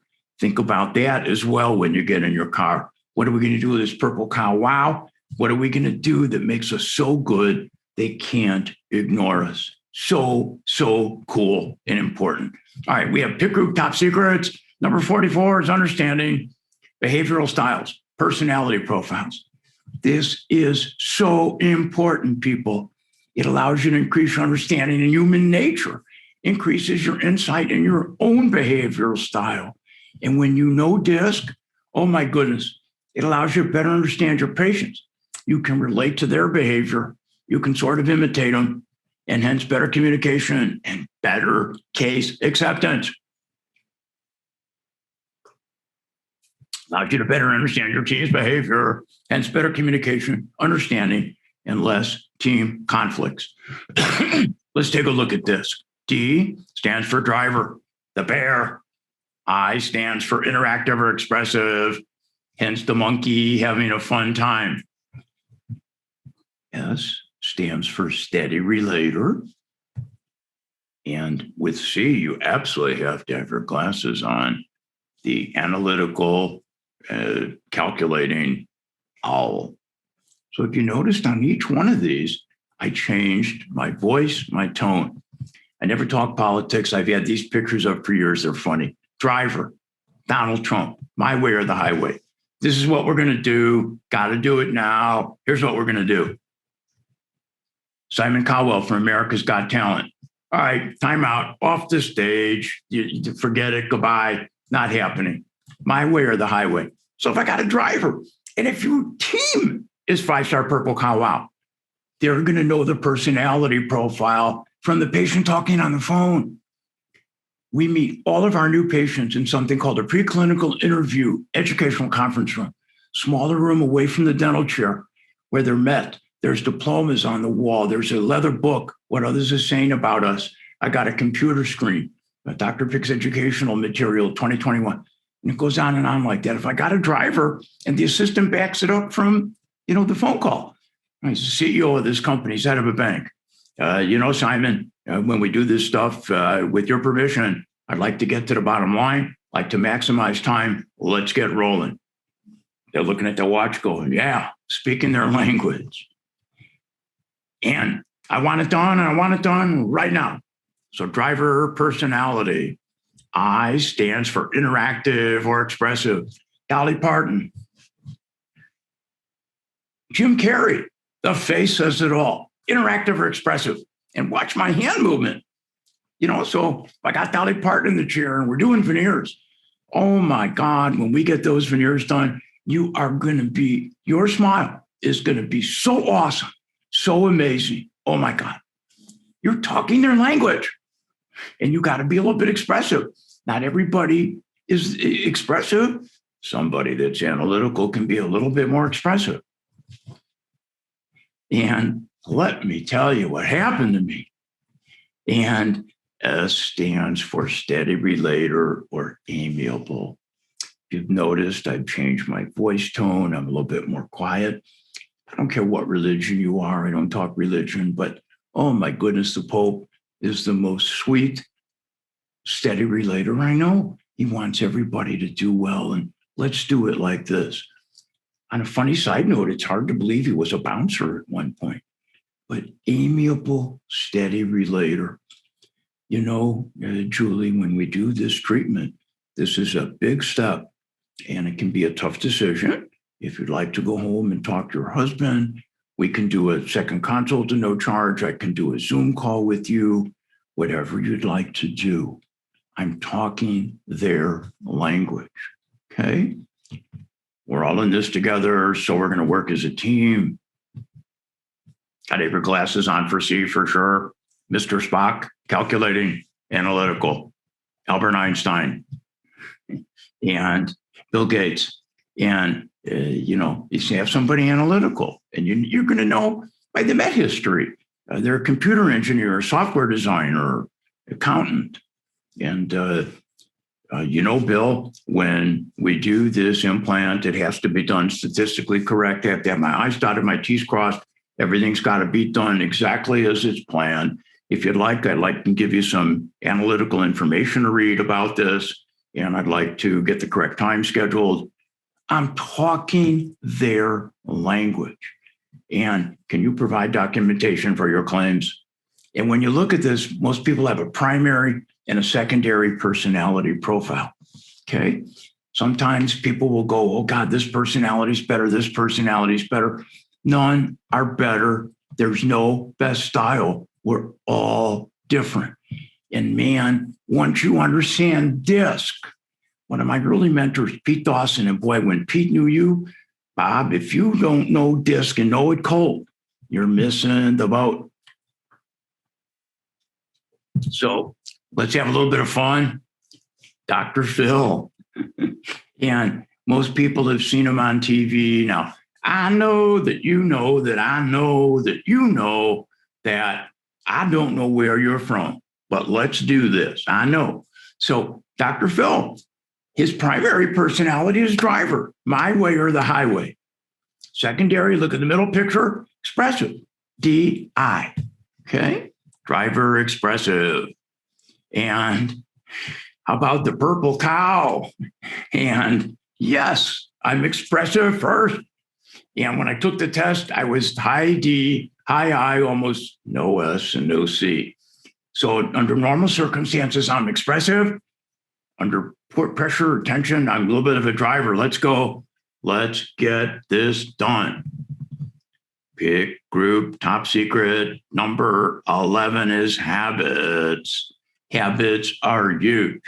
I want you all to break bad habits and build good habits. So important.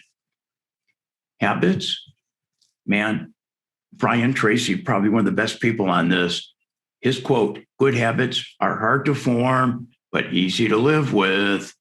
Bad habits are easy to form, but hard to live with. And habits are developed by repetition. Okay? Associate them with your goals. So bad habits, easy to form, hard to live with. Good habits are hard to form, but easy to live with.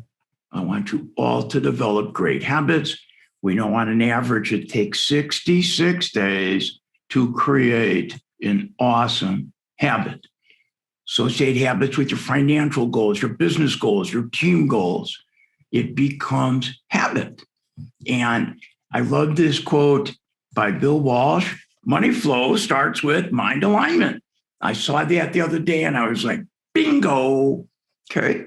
So I want you to start habits. So when you get in that car, when you walk through that door, it's showtime, habits, purple cow, wow. And it goes on from there. Okay. Leadership is huge. Not everybody's born to be a leader. The military knows that. But if you're running the practice, I don't care if you're an associate, you're head of a DSO, you're a leader. People look to you to follow, okay? And if you follow everything we're going to talk about, you're going to be an awesome leader. And and hit the button there too fast. And every one of my team members knows this quote because I use it a lot. Leadership is not about being in charge. Leadership is about taking care of those in your charge. Simon Sinek. Awesome, super coolio quote. Just awesome. I love my team. Something that I started doing 4 years ago, group text. And we follow rules. We usually don't start texting till after 6:15 a.m. We stop at 9 p.m., sometimes 8. We try to limit the text on the weekends. But it's fun. You can do things, fun things with the group text. I happen to love my team. This is from a little bit ago, but we had an awesome week. So I sent this to everybody. I like video, so I'm going to send video. Great job this week, everybody. We kicked some butt and awesome day yesterday. Oh my goodness. I told everybody hello this morning. I didn't even have one chance to go and get ice cream yesterday. I like video. You get the idea. And I'm known for going and eating strawberry ice cream. Love my team. Group text again. And when COVID hit, I told every one of my team members, we are going to meet on Zoom every 5 to 6 days. I don't want anybody to worry. And that was huge. This is the first time we've ever done a virtual Christmas party. We had it coordinated. Oh my goodness. My DA and office manager, Diana, I don't know how she did it. We had it coordinated where everybody got pizza at the same time, delivered to their house. And then as a surprise on the Zoom call, I said, whoa, there's someone in the waiting room. That's bizarre. And it was a magician I hired from Wisconsin. He knew about everybody. It was awesome. Oh my God, my team members are still talking about it. A purple cow, wow. One of the things that saddens me through this thing is so many people are dealing with stress in so many ways. I'm always there to help. Glenn Vo's always there to help. And I've never thought I'd see pictures like this associated with our profession. I so love what I do. When I saw this was our September-October Chicago Dental Society Review Journal.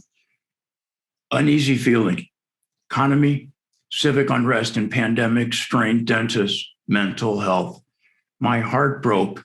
I wanted to reach out to everybody and go, I'm not perfect, but I want to help you super succeed. And, when I lecture, I've used this series before and I'll go, not enough time, not enough money, not enough right new patients. Do you ever feel this way? Not enough fun, team issues. I hate dental insurance. And I would like to tell this patient too, another hygiene cancellation, not enough referrals. I should have charged more. What the I never swear. Corporate dentistry, too much overhead, feeling isolated, alone, overwhelmed, and on demand. What a stressful day. Not sure about your future, and you'd like to push the help button. Hopefully, what I've talked about and what I'm going to talk about will help in a huge, huge purple cow wow way. I see so many dentists running the race, and they run and they run and they run, but they're not going anywhere and they're exhausted. They'll say to me, I'm burnt, I'm fried. What can we do? Help me. And again, my heart breaks, but there's a solution in a purple box. And let's talk about what that solution is. Let's take off with it. So pick group, top secret number one. This is so true. I've talked about this forever. Mentors, mentors, mentors, mentors. It's the missing link in dentistry or any profession. And it's better to recreate genius than to recreate mediocrity. I pray this doesn't come out wrong. Most millennials have no idea. Right place, right time. I've always taught a day a week. 1984, I've literally pioneered lasers in dentistry. It's so super coolio awesome. Comes back to me anytime that laser is used on a human, a child. No bleeding, no swelling, no scarring, no suturing, reduction in surgical time, seizure-go technology, reduction in absence of pain. It's so cool. But somebody said to me once, what's the greatest thing that came out of lasers?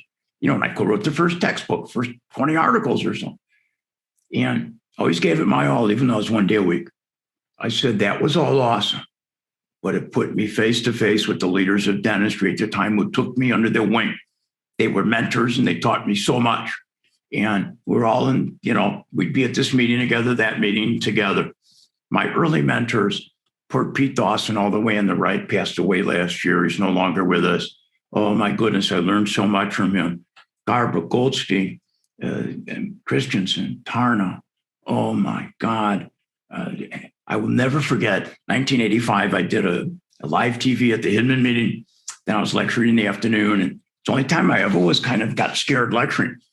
I look at like the fifth row right in front of me. And I can't believe I didn't notice it for about 10, 12 minutes. And I see Pete Dawson sort of staring at me, but whispering to somebody sort of behind him. He's whispering to Gordy Christensen. Sitting next to Gordy is Goldstein and Garber. And sitting in front of Garber is Denny Tarnow. I'm like, oh my God. And then there's questions at the end. And Garber and Goldstein kept waiting and waiting. And I'm like, oh my goodness, what are they going to do to me? And Dave Garber, one of the best lecturers on the planet, goes in his great South African accent. Boy, we like what you're talking about. We'd like to take you to dinner because we think we can make you better. That sounds more Australian. I said yes before he could even finish the sentence. I was lecturing with, one projector and carousels way before PowerPoint. 2 weeks later, I had another speaking commitment. I went to 3 projectors, 3 screens, and sometimes there'd be before and after. The middle projector would be dark, and then from below would be a VHS video of the thing. PowerPoint before PowerPoint. It was so cool. Thanks, Dave Garber, for teaching me that. Mentors are huge. Jim Rohn has one of the greatest quotes of all time. You're the average of the 5 people that you spend the most time with. Think about that. Surround yourself with cherry pickers. You're going to learn how to pick cherries. Oh, man, am I in trouble. But I want you to think about that. Some of my mentors today, besides the ones I showed you, Marcos Latic. And, man, if you're on YouTube, he's got Whiteboard Finance. You got to go on it. Oh, my God. Some of the coolest things. We become super awesome Coolio friends. Just an amazing mentor. He's 32 years old, but he tells me it's 2 ways. I've learned more from him. My team calls it R. Jeremy, and he's the CEO called Rising Advantage. He's a Seeking Alpha blogger. We go out for dinner quarterly, Zoom conferences. He's taught me so much about investing. It's unbelievable. Forever, 30 years, my awesome friend, Dick Portillo. For those of you in the Midwest, you'll know who he is. I've learned so much from him. Oh my goodness, what a success story. High school education, went to the Marines. Buffett bought him out for over $1 billion about 5 years ago now. And he's a World War II history nut like me. I always give him my copy of World War II History Journal. But he's a Pacific theater nut. I'm a European theater nut. We can talk till midnight. And just a super coolly awesome guy. And I said to him once, Dick, what's one of your biggest takeaways from business that you could teach me? He laughed and he goes, boy, every one of my managers knew this. You get one chance in business to make your production that month. And if you don't do it, you can't get it again. And I agree. So mentors are huge. Top secret number 2, got to wear 2 hats every day. Clinical hat, business hat. Yes, ethics and your clinical hat worn first, but right below it is that business hat. And remember, your dental degree will not make you successful at running your practice, DSO, dental business. But what will? Paying attention to the business side of the practice will. Making yourself a Fortune 500 dental business. These facts come from the ADA. These are mind-blowing. 96% of dentists cannot afford to retire even as late as age 65. There's been a zero increase in money coming in for most dentists over the past 2 years, while costs have gone up. Big goal of mine, I want to take you from becoming the dentist in your practice to becoming the CEO of your dental business. CEO, Chief Executive Officer. And I want you to begin, you got to behave like a CEO, you got to walk like a CEO, talk like a CEO, and think like a CEO. So besides all that other stuff, when you get in the car and get out of the car, right before you walk in, you got to think of this stuff.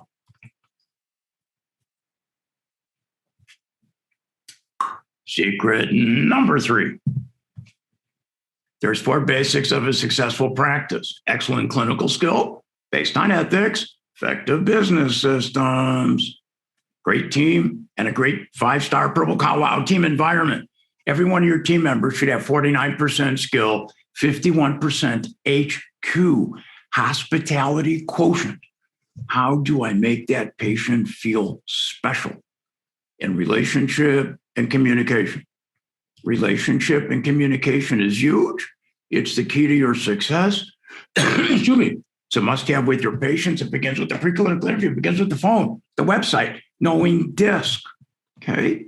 Specialists. It's a must-have with your referring teams. It's all about relationships. Okay. Number 007 in the top 10. So it's a James Bond secret. The PBR, the Pick Business Team Building Retreat. And I came up with this in 1998. Story's way too long. Some of you know I was given 6 months to live with a very rare cancer in my appendix. My buddies in Northwestern saved my butt. 14 months of experimental chemo radiation. I signed off on 41 potential side effects from the radiation damage. I have to walk with a limp, drives me crazy. And they thought the cilia would get me, and it did. Cochlear implant, I call it a hearing aid the size of West Texas. But from that, I took adversity and made great stuff out of it. I bought out my practice partner, great guy, great clinician, just wasn't meant to be. Told him I don't care if you practice in the building. But I realized I knew nothing about business. Hired awesome consultant, signed a secrecy agreement with one of my mentors. And I said, I'm going to take everything, smoke it. And we developed the Pick Business Team Building Retreat. I remembered with the laser stuff, being at Fortune 500 companies, they wanted to get into the laser business. I said, there's a reason they do retreats, the Pick Business Team Building Retreat. Okay. So we use them to become a Fortune 500 dental business. It's an all-day event outside of the office. You cannot do this in your office, in my humble opinion. Too many distractions. Simple as that. Outside of the office is a must. You pretend you're a Fortune 500 company. Why not? And you pretend you're one of the Fortune 100 companies to work for. And whenever I coach a team, and I got permission to do this. And so when we give the binder with all this stuff early on, one of the 100 best companies to work for. So the team feels special. Lincoln Way Dental Center, dental office in Aurora, Illinois, part of the booming western suburbs. They care about their stuff. Team goes to great lengths. They're a very progressive office and do things such as the Team Pick Business Retreat. This is a dental company to watch. So it starts everybody thinking about being special. Okay. Basic principles that Fortune 500 companies adhere to. Dental businesses never subscribe to. 2018, I published an article in Dentistry Today on user teach to become a Fortune 500 dental business. Within 2 months, it had 11,000 hits. It now has 17,371. Second most read article. Told me it hit home. And if we go back for a second here, look at the picture. My boss thinks I'm kind of a big deal. This is from one of my own PBRs. And we do this. I buy some of these cups for other ones I coach. It blows the team member away. They feel special, okay? It just, boom. Everyone gets a binder that kind of looks like this. Every person gets their picture, their name, what they are, dental hygienist, office manager, administrator. And everybody has an outline. There's handouts. The top one is from my own team, what it looks like biannual, 2 days. The one below is from a premier PBR. Starts with a fun raffle. You pick number 3 at the start of the, Dr. X pick business team building retreat. You rock. Sets a tone for the day. You look at production collection versus goal last 2 or 3 years so you can do better. Departmental reports. The CEO starts. The office manager speaks. And then the admin teams talk about what's going on. The hygiene team, the assisting team, the ORE, office rep extraordinaire, social media coordinator. Each team for about 10 to 12 minutes reports. You're running a business. It's awesome. And you can begin to do stuff. The office rep extraordinaire or public relations coordinator is a must today. A must, a must, a must. He or she's your office rep.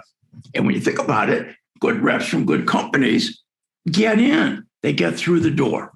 Okay. They visit schools, senior centers. They coordinate all the marketing and coordinate study clubs, specialists. They visit your referring offices and teams, medical offices. That's left out all the time. Social media must today. So the social media coordinator. I see dentists trying to do it all. Delegate. And you can't do it all. This stat blows me away. 30% of practices have a Facebook page. Oh my goodness. You got to have one today. Go live on Facebook. Promote it before the broadcast. Plan ahead. Limit distractions. What background am I going to use? Time it right. Promote your brand. Respond to questions. Make sure you're likable. And I'm in trouble, boy, if I go live. But it's huge. Give viewers a big shout out. Provide a link to the platforms. Check the metrics. All of that's key. I sometimes go live on Thursday night. So this is what I look like. Hey, everybody, it's, Bob Pick. I'm live Thursday night. We're going to talk a little bit about what's going on. Patients are blown away. You go do scripting at the PBR. You practice how to ask for referrals. You must have what we call the Super Coolio Awesome Trifold brochure. Every one of my team members has a business card and one of these. Everybody I coach has a business card and one of these for the office. So if some patient says, this is the most unbelievable experience I've ever had, you say to them, wow, awesome compliment. We don't advertise on billboards. With your permission, I'd like to give you one of our brochures, and I'd like you to give it to somebody that you think belongs in our practice. You blow them away. And what's really funny is we have these in about 4 different locations in the office. They go the fastest in the patient bathroom. Cracks me up. And quickly raising the bar. There's gross production, there's overhead. And between that is the fat, what you take home. If your overhead's under control, one of the fastest ways to increase money or production is to raise it. You can't always do it, but if you have plans, are you always looking to try to make them better? Fee for service. Most people haven't raised their fees in 2, 3, 4 years. If you were to buy a car 2 years ago, it's not the same today. It's more. So look at that. Brainstorm. Everybody gets a light bulb, whether it's my own or somebody we coach. They put up that light bulb with an awesome idea. We stop and we take a look. There's group participation. There's breakout sessions, team reports. You've got to listen as the CEO. You do your purple cow wows. Idea to blow the patient away. Makes you remarkable, makes you stand out from the competition. It's awesomeness. And we have a form. If anybody wants it, just let me know. It's like the 3 things that you should be doing and 3 things that what aren't we doing. It's an awesome round robin. You couldn't tell I get excited, but this stuff is so cool. Number 14, the website. When's the last time you've looked at your website? Should be looked at every 3 to 6 months. And every other year, you should be updating photos, links to social media, so many things. You want to have superior web design. So I talked about, when was it updated last? Does it look modern? Go through your website at a PBR. Does it function flawlessly?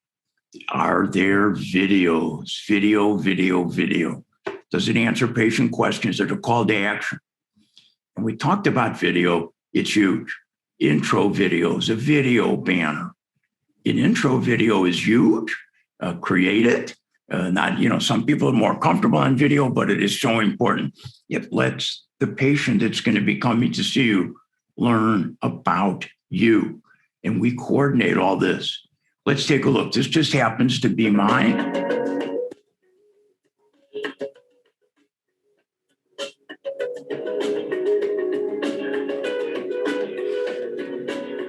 Hey, everybody. My name is Dr. Bob Pick, and I'm the periodontist here at Progressive Periodontics and Implants. Anyhow, I want to stop it there. You get the idea. You got to have an intro video. Talk about what you do. Through the end of that, I talk about my mission, my vision, our culture, what we do different. So it's so awesome. We meet patients away from the dental chair. Intro video. Info about the team pictures. One of my biggest pet peeves when I'm going to coach, I go on a website and it always says the same stuff. We went to the best schools. We got the best training. We do CIRAC. We do Invisalign. We do this. We do that. Intraoral hemorrhoidectomies. But what do you do better than anybody else? And one of my biggest pet peeves, there'll be no pictures of the team or the doc coming soon. Oh my God, that says a lot. And there's a lot of people that may not come because of that. Are there testimonial videos? Huge. Check your analytics. Search engine optimization. Video. Search engine optimization. Video engages people 1,200 times greater than text. Is it phone and tablet friendly? Huge. It's called responsive design. You should be able to see it well on a phone, iPad, a laptop, a desktop, doesn't matter. You do a SWOT. So important. Strength, weaknesses, opportunities, and threats. Every business does this. You do a round robin. Strengths come from within and they're helpful. Weaknesses come from within. They can be harmful. Opportunities actually come external, internal. They can be awesome. Threats, internal, external. Want to take strengths, make them stronger. Weaknesses, make them less weak, or strengths. Grab those opportunities, eliminate threats. So what happens is you should have a big sticky and someone will do something like this. Strengths, 1, 2, 3, 4, 5, 6, 7, 8, 9, 10. And you do a round robin. What are our strengths? What are weaknesses? It's awesome. It'll blow you away.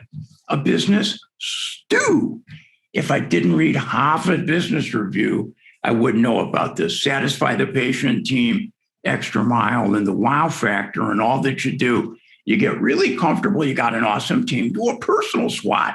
I did. I carry my weaknesses around all the time. I can open it up and look at it. And I knew what was going to be on there before they got there. Time management, ADD, ADHD, ADD, again, it was hysterical, but it allows me to get better by looking at it. You've got to develop a mission, vision, and culture statement. Huge. You've got to develop your why. Why do you do what you do? You got to develop your brand. The why is so important. At your next retreat, you must figure out why you do what you do. When you know your why, patients will never leave and usually never check to see if anyone else is cheaper when you know what you're doing. And remember, you can't be everything to everybody. You just can't. Secret number 10 is branding. If I showed you any one of these pictures, you all know what it is, period. And, Coca-Cola can looks the same in any country I've ever lectured in. In business, it's called USP, unique selling proposition. It's differentiating yourself from the competition. And you must build your brand, and you must do it with your team. And you must figure out the purple cow wow of what you in your office do better than anybody else. Because sameness sucks. And it's true. You want to be the purple cow wow in the field of, Holstein cows. Power branding. I saw this picture. I burst out laughing so hard, and says it all. No words needed. Period. Branding. What makes you and your team special? What could it be? What should it be? What talents do I need to develop? What talents do I have that allow me to get paid well for what I do? Becomes your promise to the patient. You develop practice goals. So important. Why so many goals are never achieved is the method is not figured out. The goals got to be real, and celebrate when you do them. Celebrate. So the team is excited. And let's say you want to do 20% more. You do really well and you only get 18%. Still celebrate. That's worth it. There's articles, refereed articles, everybody reports on, motivational videos, team building exercises. Dream big. Always shoot for another solar system. And if you land on Saturn, that's okay. Okay? Meaning, if you dream to get across the street, you're going to get 2 feet. If you dream to get a mile down, you're going to rock it. Eliminate watch and little in your language. Well, it's a little cavity. We'll watch it. What are you watching? Eliminate watch and little. Have fun. We call this seen on TV. You may just like it. We'll do 3 or 4 of these during the day to have fun. Here's pictures from PPRs we've done for other teams. You can see the energy in the photos. It's a blast. So much fun. At the end of the day, we do a round robin. When I do 2-day retreats, day 2, to my own office, we give away book. At the end of day 1, day 2, I give away an iPad, TV. For this team, I gave away Start Late, Finish Rich by David Bach. Awesome book. Here's one of my own teams, Rich Dad, Poor Dad, after day 1. So coolio, awesome. Saver number 37 is video. And we're heading towards the end here, but this is huge. Video engages 1,200% greater than text. Don't forget that. Huge, huge, huge. You need a home and office studio. It's a must today. It makes you super coolio awesome. It makes you a purple cow wow. And home studio. This is a picture of me with the green screen behind me. And when I'm doing stuff, this is what I see. People see only what's on that screen there. I can change it. I can make it look like I'm at my office. An office studio. We do so many post-op things today virtually. This is my lead assistant, Sonia, talking to a patient who comes from out of town. And here's what the patient sees, what she sees, blew the patient away. You need an ICC, infection control coordinator. It's a must today. It makes you a purple cow wow and super coolio awesome. Right when COVID hit, I personally on my team made one of my hygienists the ICC. She loved it. We went live every 10, 14 days. Oh my God.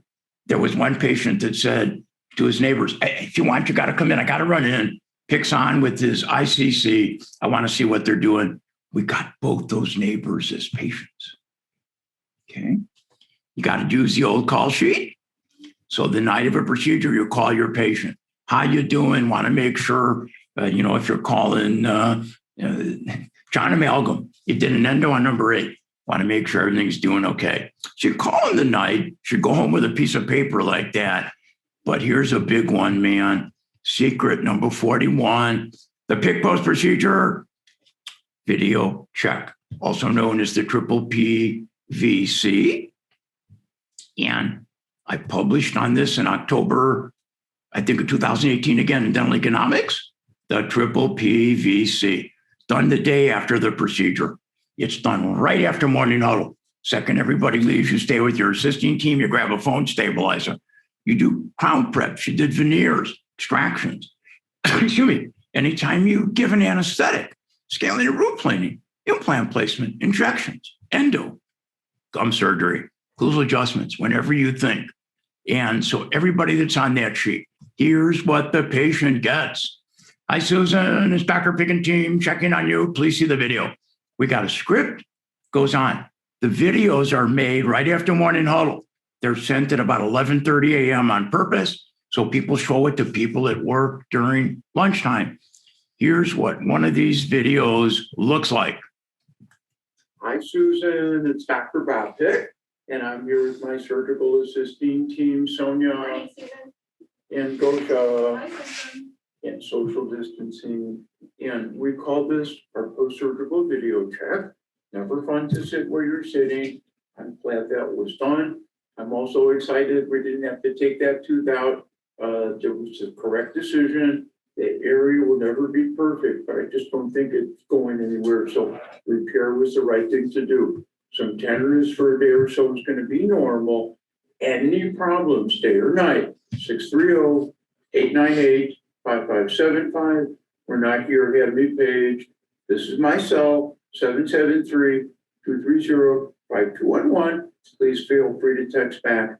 Let me know you're doing okay. And from Sonia. Great. Have a great weekend. See you soon.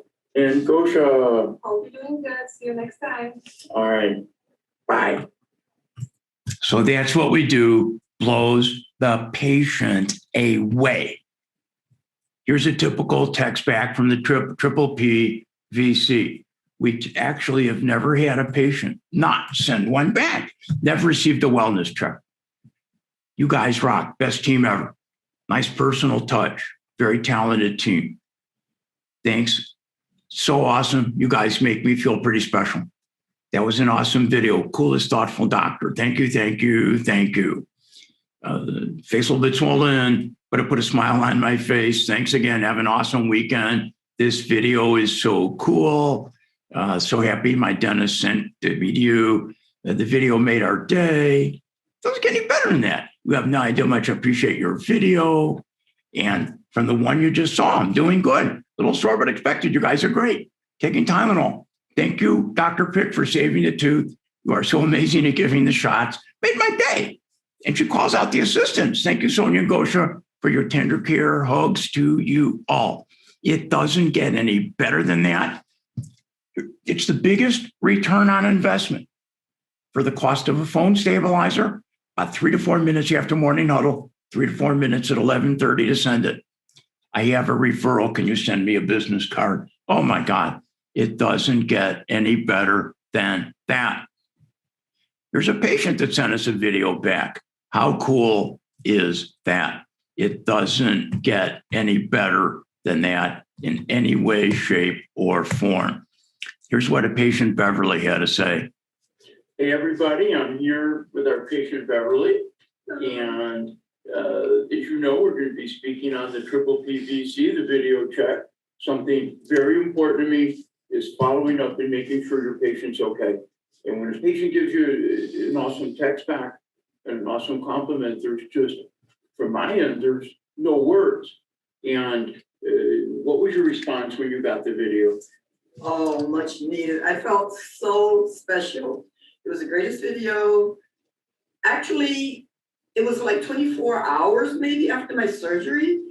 And I actually saw this. I didn't believe that they had video chatted a message to me, checking on me to see how well I was doing, offering their service at any time, just call them. It made my heart warm. I really, really, really appreciate these guys. I don't have to lie because I had the surgery. This is less than a week after the surgery, and I'm doing very well. I would recommend these guys to anyone. Thank you. Anyone. And you showed it to people at work. Showed people at work. It doesn't get any better than that. So this was done a little bit before the pandemic. The picture on the left shows you what it kind of looks like when we do it. That's what the patient gets. Oh my God, one of the biggest return on investments for the phone, cost of a phone stabilizer. Here's a great quote from Disney. Open up the curtains on this one. The way to be very successful in marketing is to do what you do so well that people can't resist telling others about you. All leads to the best patient experience. Remember, it takes a lot of work. People see the success above the waterline. They don't see the dedication, the hard work, the sleepless nights, the disappointment. Oh my God, everything else that goes along with it. So I'm going to stop the screen share and I'm just so excited. And I'm going to leave you with a couple things. Remember, think outside the box. So huge. And each day you get up, 10x it, And remember, no negativity allowed out here. You are greatness. Don't fight it. And success is your duty, obligation, and responsibility. Finally, I have no patience for hate. About 4 or 5 years ago, I was doing an interview, blessed to be an American Dental Association consultant. And I said, we all have green gallbladders, pink intestines, and bleed red.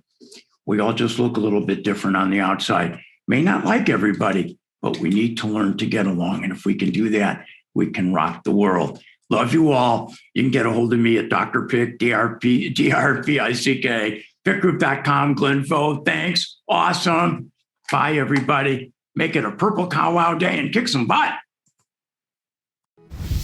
Over 2,000 dentists and 800 practices have moved to CareStack to simplify, modernize, and digitize their practices.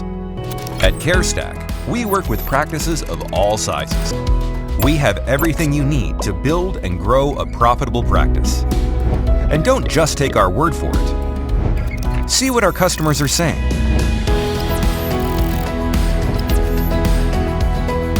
Or talk to one of our amazing partners. Or check with leading industry experts. Or reach out to our sales team for a consultation or access to a trial environment to test drive CareStack. Our tribe is growing, and we want you as part of the CareStack family. Schedule a demo today.